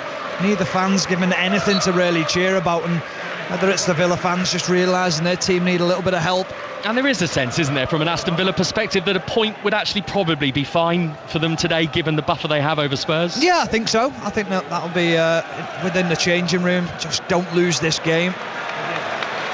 Villa right now 7 points ahead of Spurs in the Premier League table, as Cash collects the ball on the halfway line for Villa, but he's immediately surrounded by Brighton. There is clearly an increase in intensity from both teams at the start of this second half. Still 0-0 though. Yeah, especially with the pressing. When the ball's turned over, you can see the press is a lot sharper, a lot quicker, and then we get this slow build-up play around the back from both teams, which is just taking the fizz out of the play. Diego Carlos with his chest pumped down in front of him from the halfway line with a clipped ball down the right hand side. Diaby collects it, Moussa Diaby for Villa. He's got Dunk outside of the penalty area at the moment, fronting him up. Cash to the byline, his cross is closed down. There are shouts from the Villa fans primarily for a handball, which certainly wasn't reciprocated by the Villa players. And then João Pedro tries to get a free kick from Diego Carlos, who he felt he was hanging on to him. No free kick given. Villa come again. Torres out to the right hand side for Cash. Cash into the box for Diaby. Diaby's pulled back across the area. Nobody on the end of it. Brighton will clear. Yeah, well, it was a foul on João Pedro from Diego Carlos, and this Brighton team would have been incensed had Villa gone down the other end and scored.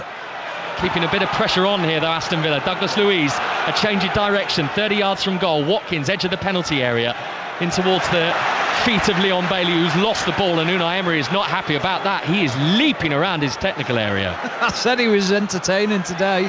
He's more entertaining than the game. He is, but the game is steadily improving, and that is good to see. It is still 0-0 between Brighton, 13th in the Premier League, and Aston Villa 4th. Has some pressure on Verbruggen, forced to put the ball out of play, and Villa quickly take the throw down towards the left-hand side for Watkins. The low ball in, which is blocked out by Webster. It's still not away just yet though. Villa keeping the pressure on. Digne back out onto that left-hand side. We'll be heading to the rugby very shortly. We'll just see this Villa attack with Douglas Luiz, who has dived in. He's won the ball according to referee Rob Jones, and Villa from all of that have won the corner. So let's head to the start of that Champions Cup semi-final. Toulouse and Harlequins. Chris Jones. Halfway line. What a start to this game. 15 minutes gone. Toulouse 5, Harlequins 7. Toulouse blitzed Quins, scored a try through Labelle, but Quins have come back brilliantly. Marcus Smith's excellent try, his conversion. Toulouse 5, Quins 7, 16 minutes gone in Toulouse. Chris, thanks very much. That's live right now on Sports Extra with Chris and Paul Grayson. 0-0 here between Brighton and Villa, but it is a corner for the visitors, right in front of those Aston Villa supporters. Douglas Luiz with his right foot from the far left-hand side is going to take this. It's a one that's swung in towards that near post. Dunk was the tallest of them all as he headed away, the Brighton defender. And then Cash from distance, not far away, was spinning off to the left-hand side of Verbruggen's goal, and he was fully outstretched, the Brighton goalkeeper. Goal kick. Yeah, well, he just picked his head up, Matty Cash, and he thought there wasn't any other options on.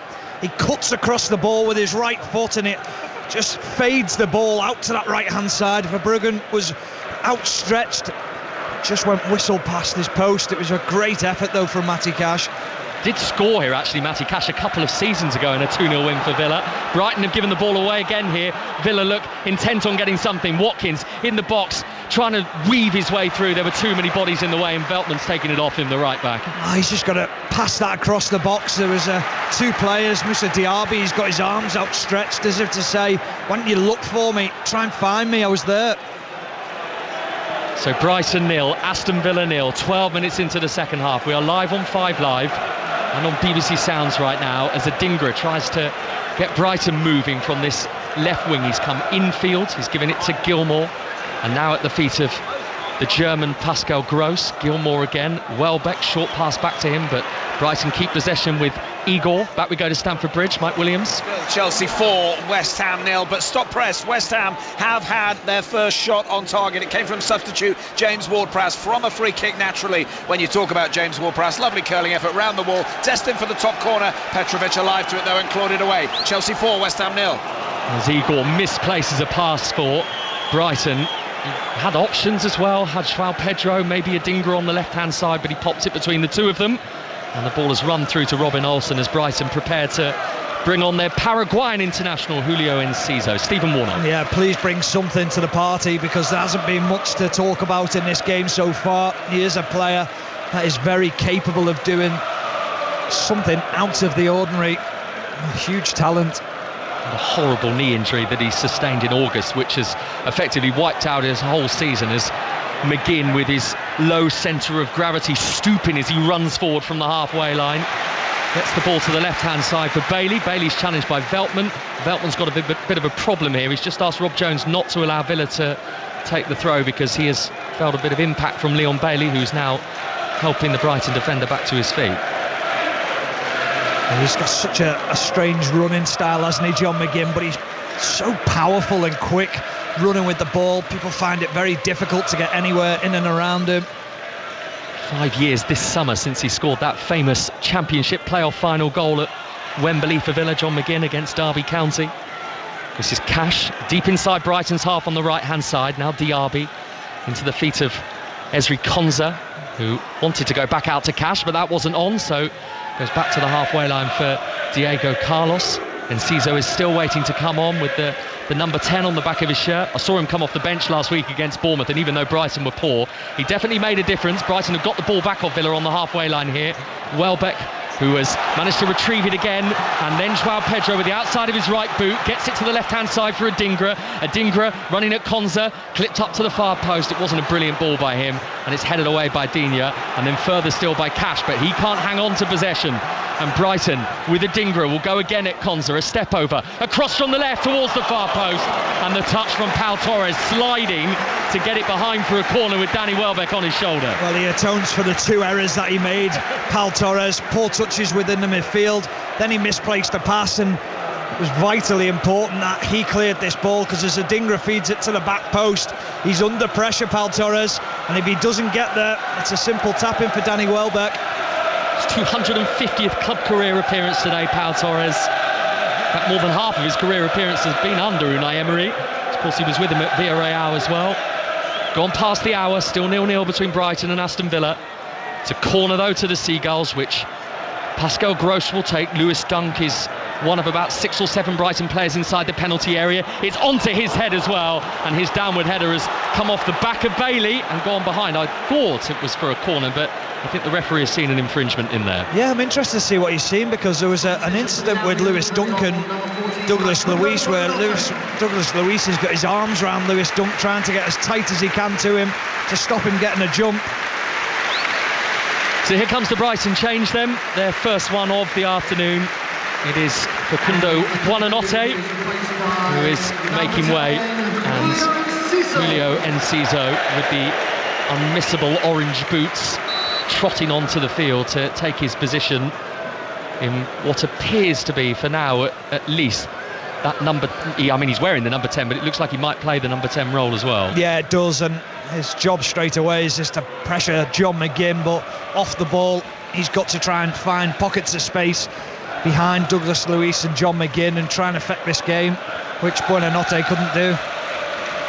6 without a win for Brighton. It's 2 years since they went 7 in the Premier League without a victory under Graham Potter. Solihull born Graham Potter, which is pertinent considering Brighton are playing Villa today.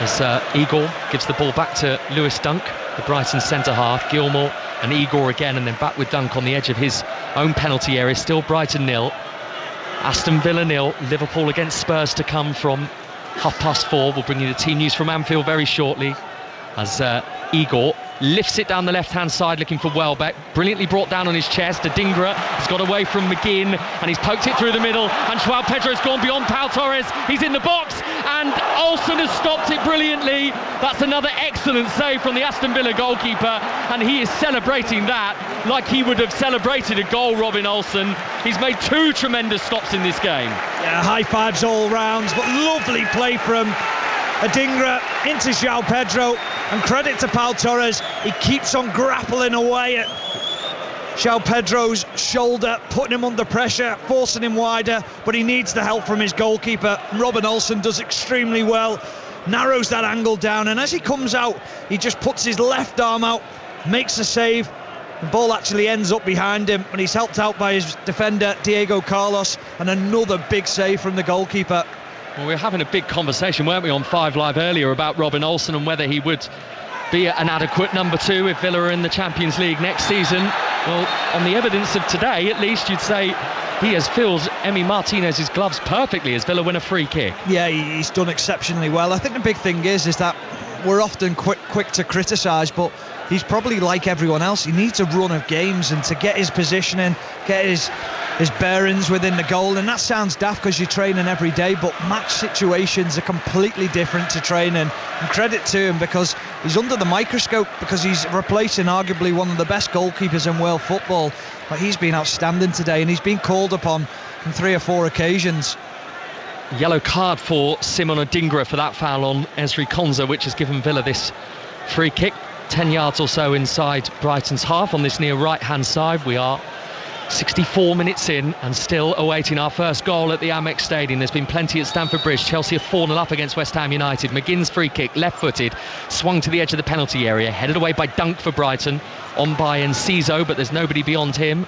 And then McGinn from the halfway line clips one out to the far left-hand side for Digne. The ball's run away from him, but actually Rob Jones has seen a foul anyway on Joel Veltman, and Brighton are going to have a free kick. Diego Carlos, as he turned, he just chest bumped him, sent him to the floor. And it's not the sort of chest you'd want to be on the end of, is it? Oh, he's an Adonis, isn't he? He's chiselled. He's man mountain. Yeah, he really is. The Aston Villa number 3, who was one of the 2 Villa changes in their team today from Thursday night, coming into the side along with Pau Torres. Cash and Longley making way, but of course Cash is on the pitch now because of that injury to Morgan Rogers. Brighton 0, Aston Villa 0, but Robin Olsen's the story at the moment because he's made 2 giant saves in either half. Here's Cash for Villa, but he's lost out to Igor, who was a little more eager, and off goes Adingra running down the left hand side. He tried to step over, he then slipped, got back up to his feet again, and then Konsa has muscled Adingra off the ball. Adingra is still scrapping away for it. No free kick at the moment.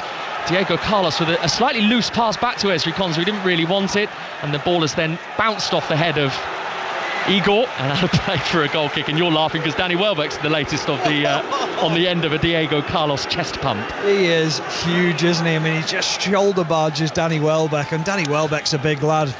He just budged him out the way quite comfortably, didn't he?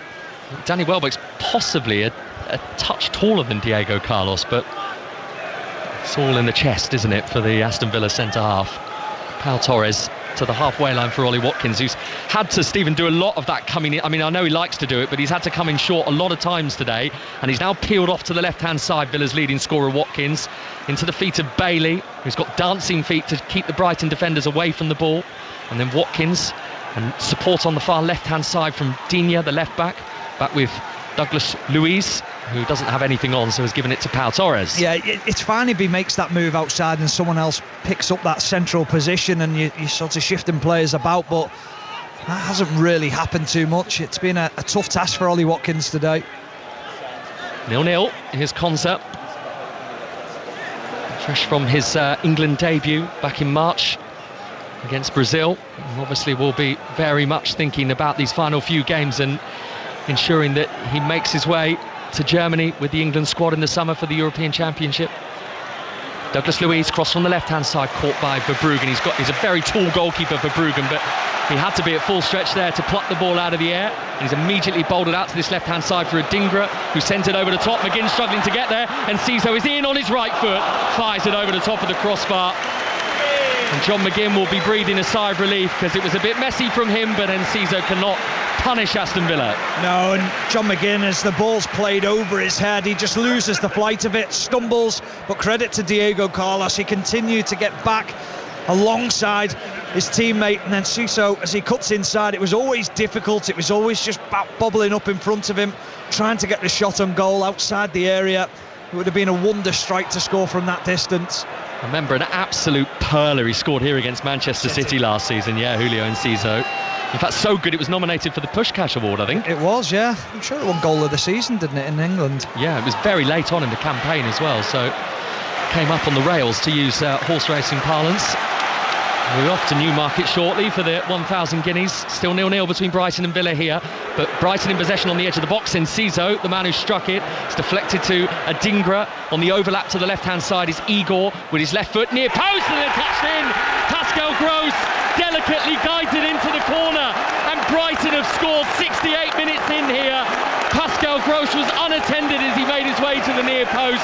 He didn't need to get much on it, the German, and the slight touch puts Brighton in front against Champions League chasing Aston Villa. Brighton 1, Villa 0. A lovely play by Adingra. He's in just on the edge of the box and he puts a reverse ball in. I think this will be offside. Pascal Gross goes ever so slightly too early beyond the Aston Villa players. Yeah, he's just gone ever so slightly early, hasn't he? It's just whether the ball is actually played back or forwards, and that is something that VAR will be looking at closely. But that's the first moment of quality that we've seen. It just looks like the right knee of Pascal Gross has just strayed offside. He looked over immediately towards the assistant referee, Pascal Gross. There was no initial flag against him, so he was obviously aware that it was tight. Yeah, the assistant referee on the far side from us actually wagged his finger as if to say no, he's not offside, but obviously it's a very close call. It wouldn't surprise me if this was called offside. So let's find out then if Pascal Gross has his 6th Brighton goal of the season or not. They are checking the goal right now.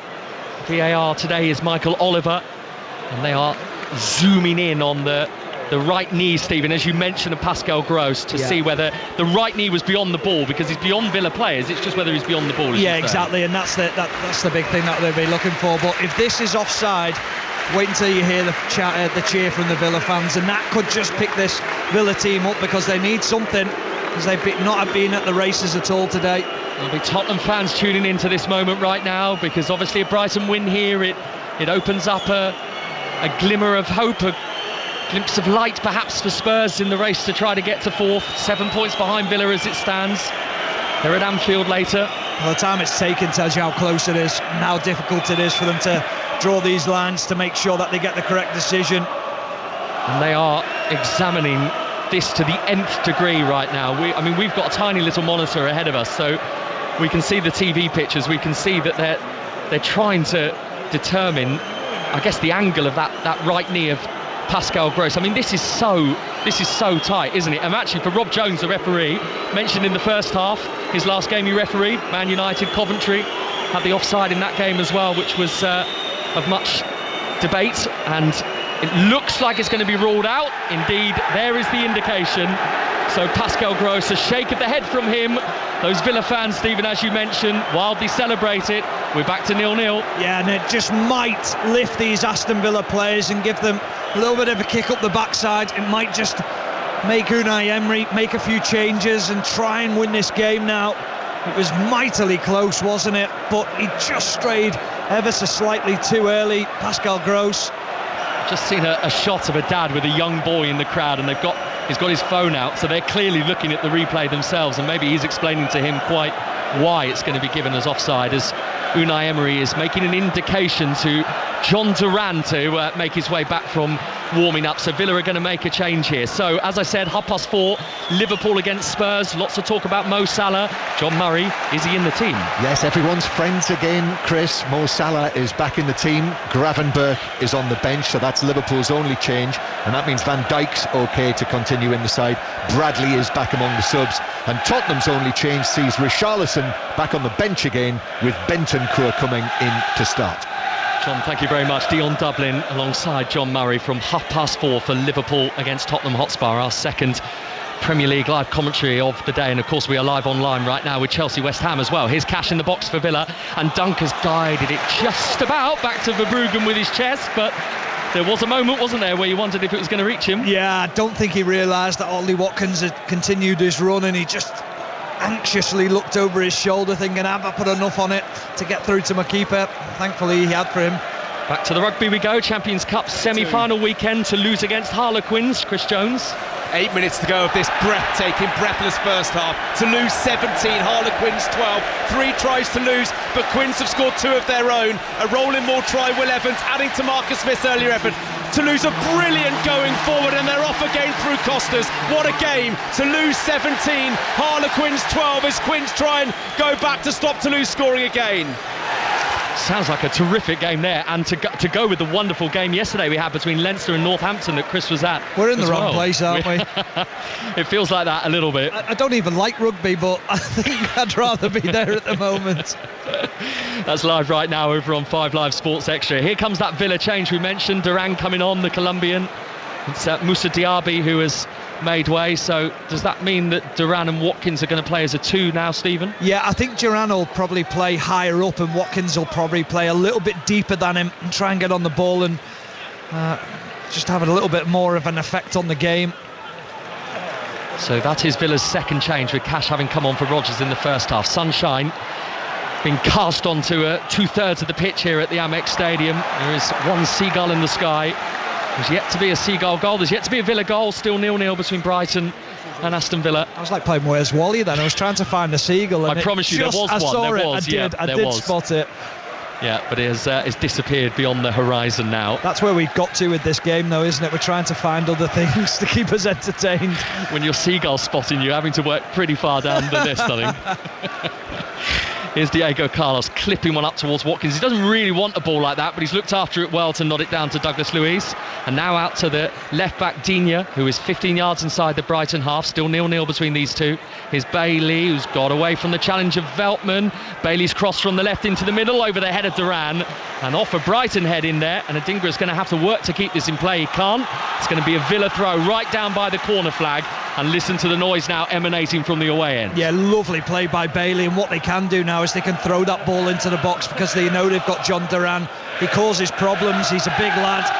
And now they're looking to wind up this long throw from Matty Cash. 41 years since Aston Villa were last amongst Europe's elite in that 82-83 season, the year after they'd won the European Cup. They got to the quarter-finals. They were beaten by Juventus. They have not been back to a European Cup or a Champions League since then, but it feels very close for Aston Villa fans right now, and a Villa goal, and it will feel within touching distance. Long throw from Cash to the near post, over the head of Duran, on by Diego Carlos, and out of play for a Brighton goal kick. Yeah, it's unlucky because Duran does excellently well at the near post. He pins his man, he allows Diego Carlos to get the ball, just gets a little bit too much onto it, trying to flick it to the back post to Ezri Konsa. So 15 minutes to go, Brighton 0, Aston Villa 0. Stephen Warnock, what is going to win this game from one of these teams? What's going to change things? Perhaps a mistake or just a moment of individual brilliance, and I think that's what we'll might just see towards the end of this game, where perhaps a little bit of pressure, a little bit of a lapse of concentration might just creep in, and we'll see a winning goal. I'm not going to call which way it is. No, you'd be brave to do it. Pascal Gross, who thought he put Brighton ahead a few minutes ago. Goal disallowed for offside. Very marginal. Here's Enciso on the edge of the Villa penalty area. He's run into claret and blue traffic. Villa have got it back again. There's a big game taking place at Wembley today. It's the National League playoff final, Bromley against Solihull. It was a 3 o'clock kickoff, so you're probably about half an hour or so in, Henry Moran. We are 35 minutes in. Neither of these sides have tasted EFL football at the moment. All cagey, all nervous, goalless after 35. Bromley the better of the two sides. Thanks very much, Henry. Brighton have got the ball inside Villa's box at the moment. It can't quite sit down, though, for Pascal Gross. Gilmour wins it again. Stabbed away by Cash. Picked up by Webster halfway inside Villa's half. On it goes by Igor. Low pass, left-hand side. Adingra into the box, drops a shoulder, then goes around the outside of Konza. Konza defending really well. Dived in his feet, blocks it. Brighton corner. I have to say, if I was going to choose a team that looks like they're going to pinch a goal, I'd say it'd be Brighton. I think there's just a little bit more danger when they go forward, especially Adingra down this left-hand side. It's so unpredictable. Brighton have been waiting for a goal from a Brighton player for a long time. They've got one in their last 5 games, Brighton, and it was an own goal by Ari Muric, the Burnley goalkeeper. Corner from the left, deep towards the far post. Dunk beaten to it by Diego Carlos. And you have to, Stephen, give Villa credit defensively from set pieces, because they have won a lot of those balls that have been especially Carlos as well. But Villa now on the attack. Led by Ollie Watkins, options around him. Digne to his left-hand side, that's where the ball is going. Duran is making moves in the middle. Digne's cross, he's looking for Duran, it's over his head, it's come through to Cash. Adingra went all the way back with him, and it's bounced off Adingra, and it's behind for a Villa corner. Yeah, mistake there from Duran and Watkins. They both made the same run, they both went near post. There's got to be a little bit more communication between the two players. It does lead to a Villa corner. I can see a Jamaican flag being waved in the Aston Villa away end. Imagine in support of their Jamaican international Leon Bailey. A Villa corner from this right-hand side. Brighton 0, Aston Villa 0, and we are moving quite hastily towards the final 10 minutes of this game here. Yeah, he's just being moved away from the corner now, Leon Bailey. Mr McPhee's in that technical area telling them that he wants Luca Digne to take the corner. So Digne with this corner from the right-hand side. Brighton 0, Aston Villa 0. Villa have got 7 players, perhaps 8 inside Brighton's penalty area. Digne towards that near post. Torres tried to flick it on, it wasn't great. Adingra's clearance, it's deflected back into the box, and McGinn has scored, but the offside flag is now up against him.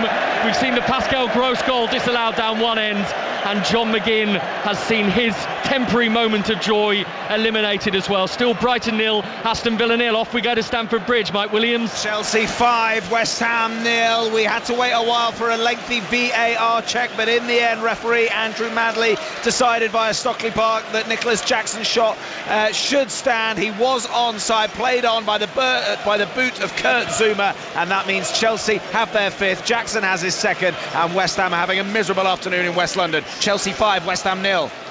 Thanks very much, Mike. Well, McGinn has scored. Stephen Warnock, you've spotted that this might not be as clear-cut as we initially thought. No, because it becomes a subjective offside now, and this is one of the things everyone thinks, well, McGinn stood in an offside position, but as Adingra gets caught on the ball, he's closed down by Leon Bailey, so it's not actually a pass, it's a block. So it's whether they feel like it's a genuine attempt to play the ball, and God, it's such a difficult decision here for the VAR officials. What's your take on it? Offside. Yeah. I think it will, but I think it should be. I don't like the rule. I think when a player's in that position, I think he's live. I think he's affecting play. If you're stood in the middle of a 6-yard box in front of goal, you should be offside. So the goal has been disallowed, confirmed disallowed by VAR. Konza's got himself into a mess here, and Ciso's put it into the box for Adingra shooting low, but without the power, and it was right at Robin Olsen, who probably was expected a bit more, I think, from the Ivorian. Yeah, he's getting an earful off Danny Welbeck and Ciso and João Pedro, because the 3 of them have made great runs. He gave them 3 options to pick out: near post, one across the penalty box, and then one to the edge of the box, and he didn't pick either of them, or any of them out.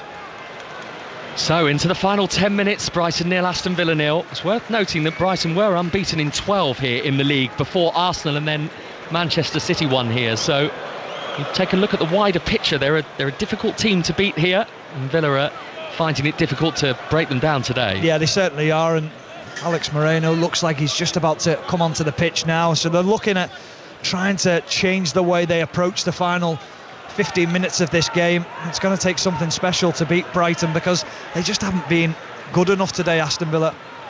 Forward by Bailey, off goes Cash, but Verbruggen's starting position was good, the Brighton goalkeeper, and he's out of his penalty area to clip it away for a throw which Villa have taken quickly. And Watkins has given it to Bailey. He's got it back on this right-hand side, Ollie Watkins. Still 0-0 between Brighton and Aston Villa. We're in the last 9 minutes here on 5 Live. Konza, forward from the right-back position, into the feet of Watkins. Intercepted by Adingra and cleared away by Igor. And there has been a goal at Wembley in that National League playoff final, Henry Moran. And it's a goal for Bromley, bustling his way forward. It's the top scorer, Michael Cheek. Low finish, 22 goals for the season. None more important than that one we've just seen in front of us. Bromley 1, Solihull Moors 0. Here's Adingra on the edge of Villa's penalty area for Brighton. He's got it on his right foot. He thought about shooting. Instead, he's given it to Gross. He did have a go. And he has careered it into Douglas Luiz from short range. And it spins out of play for a Brighton throw on the right. It wasn't really on that shot. Difficult to get that shot away when there's so many bodies in front of you. We've got the 340 as well at Newmarket, the big one, the 1,000 guineas. Let's find out how it's going, John Hunt. And we're approaching the halfway stage here, Chris. Yes, the Phillies Classic here, and the leader is Star Style Early for Richard Hannon, who finished second and third yesterday in the 2,000 guineas. Leading from Darnation, Fallen Angel, the favourite, right up with the pace as well, followed by Sacred Angel and See the Fire just in behind those. The French raider Ramatuel with Tony Parker here to watch a run is close up. Dance Sequence is just in behind those. Regal Jubilee is going to try and come with an effort as well. So too Pretty Crystal over towards the far side of the group. Just in behind these, one of the outsiders, Tamfana, still travels quite well. Heading then now to the closing stages of the 1,000 guineas, and Ramatuel has come bursting to the front. Are the French going to win it here? Porta Futura is in second place now. Dance Sequence in third. Favourite Fallen Angel can do no more. Less than a furlong left to go here. Ramatuel is out in front, chased by Porta Fortuna. Now Ylang, and El Malka, one of the outsiders, finishing best of all. Ramatuel tying up. El Malka got her on the line. El Malka from Ramatuel, Porta Fortuna, Tamfana. A thrilling finish here. A late thrust to the line, and it would appear that one of the outsiders, El Malka, has just got up to win the Guineas. Chris, we're getting some confirmation of that for you right now. It was a driving finish, but she's got there all right. El Malka for trainer Roger Varian and former champion jockey Silvestre de Souza. Is the deadlock going to be broken with you at the Amex though, Chris? We're hoping so, John, but you've had two tremendous races. The 2,000 guineas yesterday, I was watching that. I know that was a bit of a turn up as well, but that sounds like a bigger one today in the 1,000 guineas. Perfectly described, as always, by John Hunt at Newmarket. And we'll get some more reaction to that a little later on here on 5 Live. Brighton 0, Aston Villa 0. We are into now the final 6 minutes of this game. And while we were away listening to the fascinating conclusion of the 1,000 guineas, Stephen Warnock, a chance for Brighton for Danny Welbeck, a header at the far post. Yeah, lovely little stand up from Adingra down this left hand side, and he just picks out Danny Welbeck, and it goes agonisingly past the far post. Adingra into the box. Is it a penalty? It is. Konza has barged Adingra over, and Brighton have got a penalty here inside the final 5 minutes of this game. He is surrounding the referee along with his Villa teammates, Ezri Konza, but Adingra and Joao Pedro, a sharp 1-2, and Konza has pushed Adingra over. Stephen Warnock. Yeah, it's a clear penalty. Konza, when you know you've given away a penalty that often, I didn't touch him, I haven't touched him. Well, you did. You just caught his trailing leg and stepped across him. Gets done with the 1-2, and he's been the most lively player at Adingra. This won't get overturned. Now it's just about who takes the penalty. Well, Joao Pedro has taken 10 of the 11 this season. Pascal Gross took 1 at Spurs and scored it in Joao Pedro's absence. And Brighton have scored all 11 penalties in all competitions this season. So the odds would favour them right now. Yeah, they certainly would, and it hasn't been overturned. It's confirmed that it is a penalty, much to the disappointment of Ezri Konza. Well, Villa do not have their great penalty saver in the sticks today. Emi Martinez missing this game through injury, but Robin Olsen has had such an afternoon. that you would not back against the Swedish international, saving his team again here. João Pedro, with ball in hand, stood staring the goalkeeper out. Yeah, he just looks very assured, doesn't he, João Pedro? Just going through his routine, making sure he doesn't let anything affect him, solely thinking about what's in front of him. So a penalty then for Brighton with 4 minutes to go. João Pedro stood over the ball. Robin Olsen on his line, arms outstretched either side of him, Villa's goalkeeper, to try and fluster João Pedro, who has scored every Brighton penalty that he's taken this season. Here he comes, slow run up, right footed, saved by Olsen. Pedro on the follow-up though, heads it into the corner, and he beats Robin Olsen at the second attempt. The goalkeeper made a brilliant first save, but João Pedro sharp enough to the seconds, and Brighton, with minutes to go, lead Champions League, chasing Aston Villa by 1-0. Well, he looked calm as he stepped up, João Pedro, and it wasn't a great penalty. He tries to side foot it in the bottom left-hand corner. As he's looking at it, the goalkeeper's bottom right. It's a really smart save. But the only thing that Robin Olsen can't do is he can't get a hand to it to push it round the post. He can only push it back up into the air. João Pedro onrushing onto it, heads it down into the ground and beats Robin Olsen. And that was the only way they were going to beat him today. He's been in great form. And you feel for the goalkeeper, but good instinctive play by João Pedro. He didn't stop and worry about the penalty miss, followed it in, puts it into the goal. So Brighton finally have a goal from a Brighton player after all these weeks where they've been lacking goals. And what a big one it could be, and how it changes the dynamic as well of that Liverpool Spurs commentary to come from Anfield at 4:30. Let's go to the Rugby Champions Cup. I think it's half time with you, isn't it, in that semi-final? Toulouse Harlequins, Chris Jones? It is, and Toulouse have pulled away at the back end of that first half. At one point it was 12 points all, 2 tries apiece, but Toulouse have got 5. Antoine Dupont with a double close to half-time. They've been superb, and Quins are hanging on, but it's Toulouse at the moment who are marching towards that showdown with Leinster on the 25th of May in the Champions Cup final. It'll take the most miraculous of all comebacks if Quins are going to get back into this. Toulouse 40 minutes away from Tottenham and the Champions Cup final. 31-12 Toulouse at half-time. Thank you very much, Chris. Jakob Modder and Carlos Belibra have just come on for Brighton. We haven't restarted after that goal from João Pedro. We have now, though, but Brighton 1, Aston Villa 0. Welbeck and Gilmour are the 2 players that have come off, and it means that if Spurs win at Anfield later, they will be back within 4 points of Aston Villa. Yeah, it's incredible, isn't it? I think everyone just thought that it was going to be a formality that Aston Villa would get them Champions League spaces. What I find really surprising is that Moreno and Chambers were ready to come onto the pitch, and Aston Villa had a free kick or a corner, and they didn't get them onto the pitch. Ollie Watkins nearly through.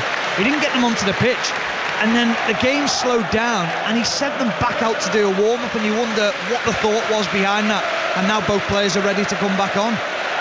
Yep, Moreno and Chambers stood on the touchline getting some instructions from Unai Emery, but coming into the game in a very different situation now. Here's Enciso for Brighton, Adingra. That's another foul on him by Konza. It was those 2 for the penalty, and it's a free kick for Brighton again, a decision that goes against Ezri Konza. Half-time in the National League playoff final at Wembley. Henry Moran. At half-time, Bromley 1, Solihull Moors 0. Michael Cheek's low finish 5 minutes before the break. The difference, Moors unhappy with the push and the build-up. The goal stands. Neither of these sides has played in the Football League. Bromley 45 minutes away from achieving the dream. Bromley 1, Solihull Moors 0. I feel like, however that game goes today, it will be a tremendous story for one of those clubs. We're seeing those Villa changes now, so it is Luca Digne who has come off for Alex Moreno. I didn't quite see who came off for Callum Chambers. Did you spot that, Steve? Yeah, Ezri Konza. It was Konza, yeah. Yeah. So Matty Cash has now gone back into that right back position. They've gone as a 3, I think, at the back with wing backs. Callum Chambers has slotted into alongside Diego Carlos, Pau Torres on that left-hand side. So we've reached the 45-minute mark in this second half, so we're up to the 90 in total, and we're going to have 9 minutes of stoppage time, as indicated by the 4th official, as Cash puts the ball out of play in the right-back berth. Brighton throw. They're now going to make another change here, Brighton, just to try and stifle the pattern of this game a bit. Valentin Barco, the young Argentine, is about to come on, the fullback. Match of the day 2 tonight from 10:30 with Mark Chapman on BBC One. Danny Murphy and Ashley Williams are with him for that.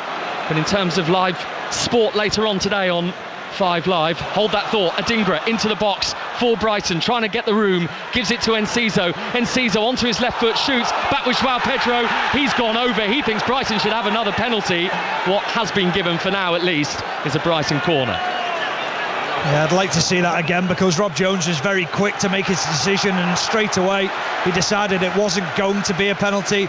Pau Torres just pulls away from making the challenge and making the foul on João Pedro, and he goes down very easily. Now we've got a melee in the middle of the goal. Yeah, there's quite a few Brighton and Aston Villa players who are a bit of pushing and shoving, one or two being pulled away here. Referee Rob Jones having quiet words with a couple of the offenders. So while all that's going on, let me just tell you, Chelsea against Bristol City in the WSL. We'll have that live view on 5 Live Sports Extra from 6:45 tonight, and obviously it could be significant, because this might yet be the day that Manchester City win the WSL title. And on 5 Live tonight from 8:30, the Miami Grand Prix. Brighton corner, then everything has been sorted out in the middle. They are 1-0 up against Aston Villa here, and we are deep in stoppage time at the end of this second half, and there is no particular rush from Brighton to take this corner. In fact, they've taken it short from Enciso, who has given it to João Pedro. Adingra into the box for Gross, tried to turn it round the corner, cut out by Duran, then a late challenge by Gross on Bailey, and it's a Villa free kick. I don't know whether they were trying something there, Brighton, and tried to slow the game down, or whether they were actually trying to draw Aston Villa out of position. They're trying to frustrate Aston Villa here, and they're doing a good job of it, Brighton. Well, he's getting a great reception, Simon Adingra, as he makes his way off the pitch here. He is going to be the one making way for Valentin Barco. Ultimately has been the difference maker, or certainly could be, because he's the player that's won the penalty. Yeah, he has. He's been outstanding in the game. He's really dynamic in the way that he plays. As a fullback's nightmare, because he can go inside and outside. I think the big thing he just needs to brush up is his end product, but he's won the penalty, which could be vitally important.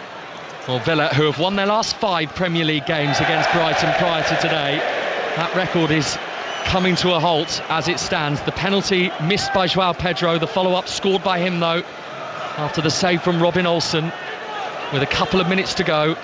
9 minutes of stoppage time. We played 3 of them. Brighton 1, Aston Villa 0. Brighton throw on the left-hand side, halfway inside Villa's half, launched down the line by Igor out of play off Enciso's boot. Villa quick to get on with it now as Cash sends it up to the halfway line. Belieber wins the header for Brighton. Modder's pass forward is blocked by Chambers, and now Douglas Luiz shifts it to Watkins. Wide it goes to Moreno. Alex Moreno back in the Villa squad today after a few games away, gets down towards the byline, crossing to the near post, had a good sliding challenge on him as well.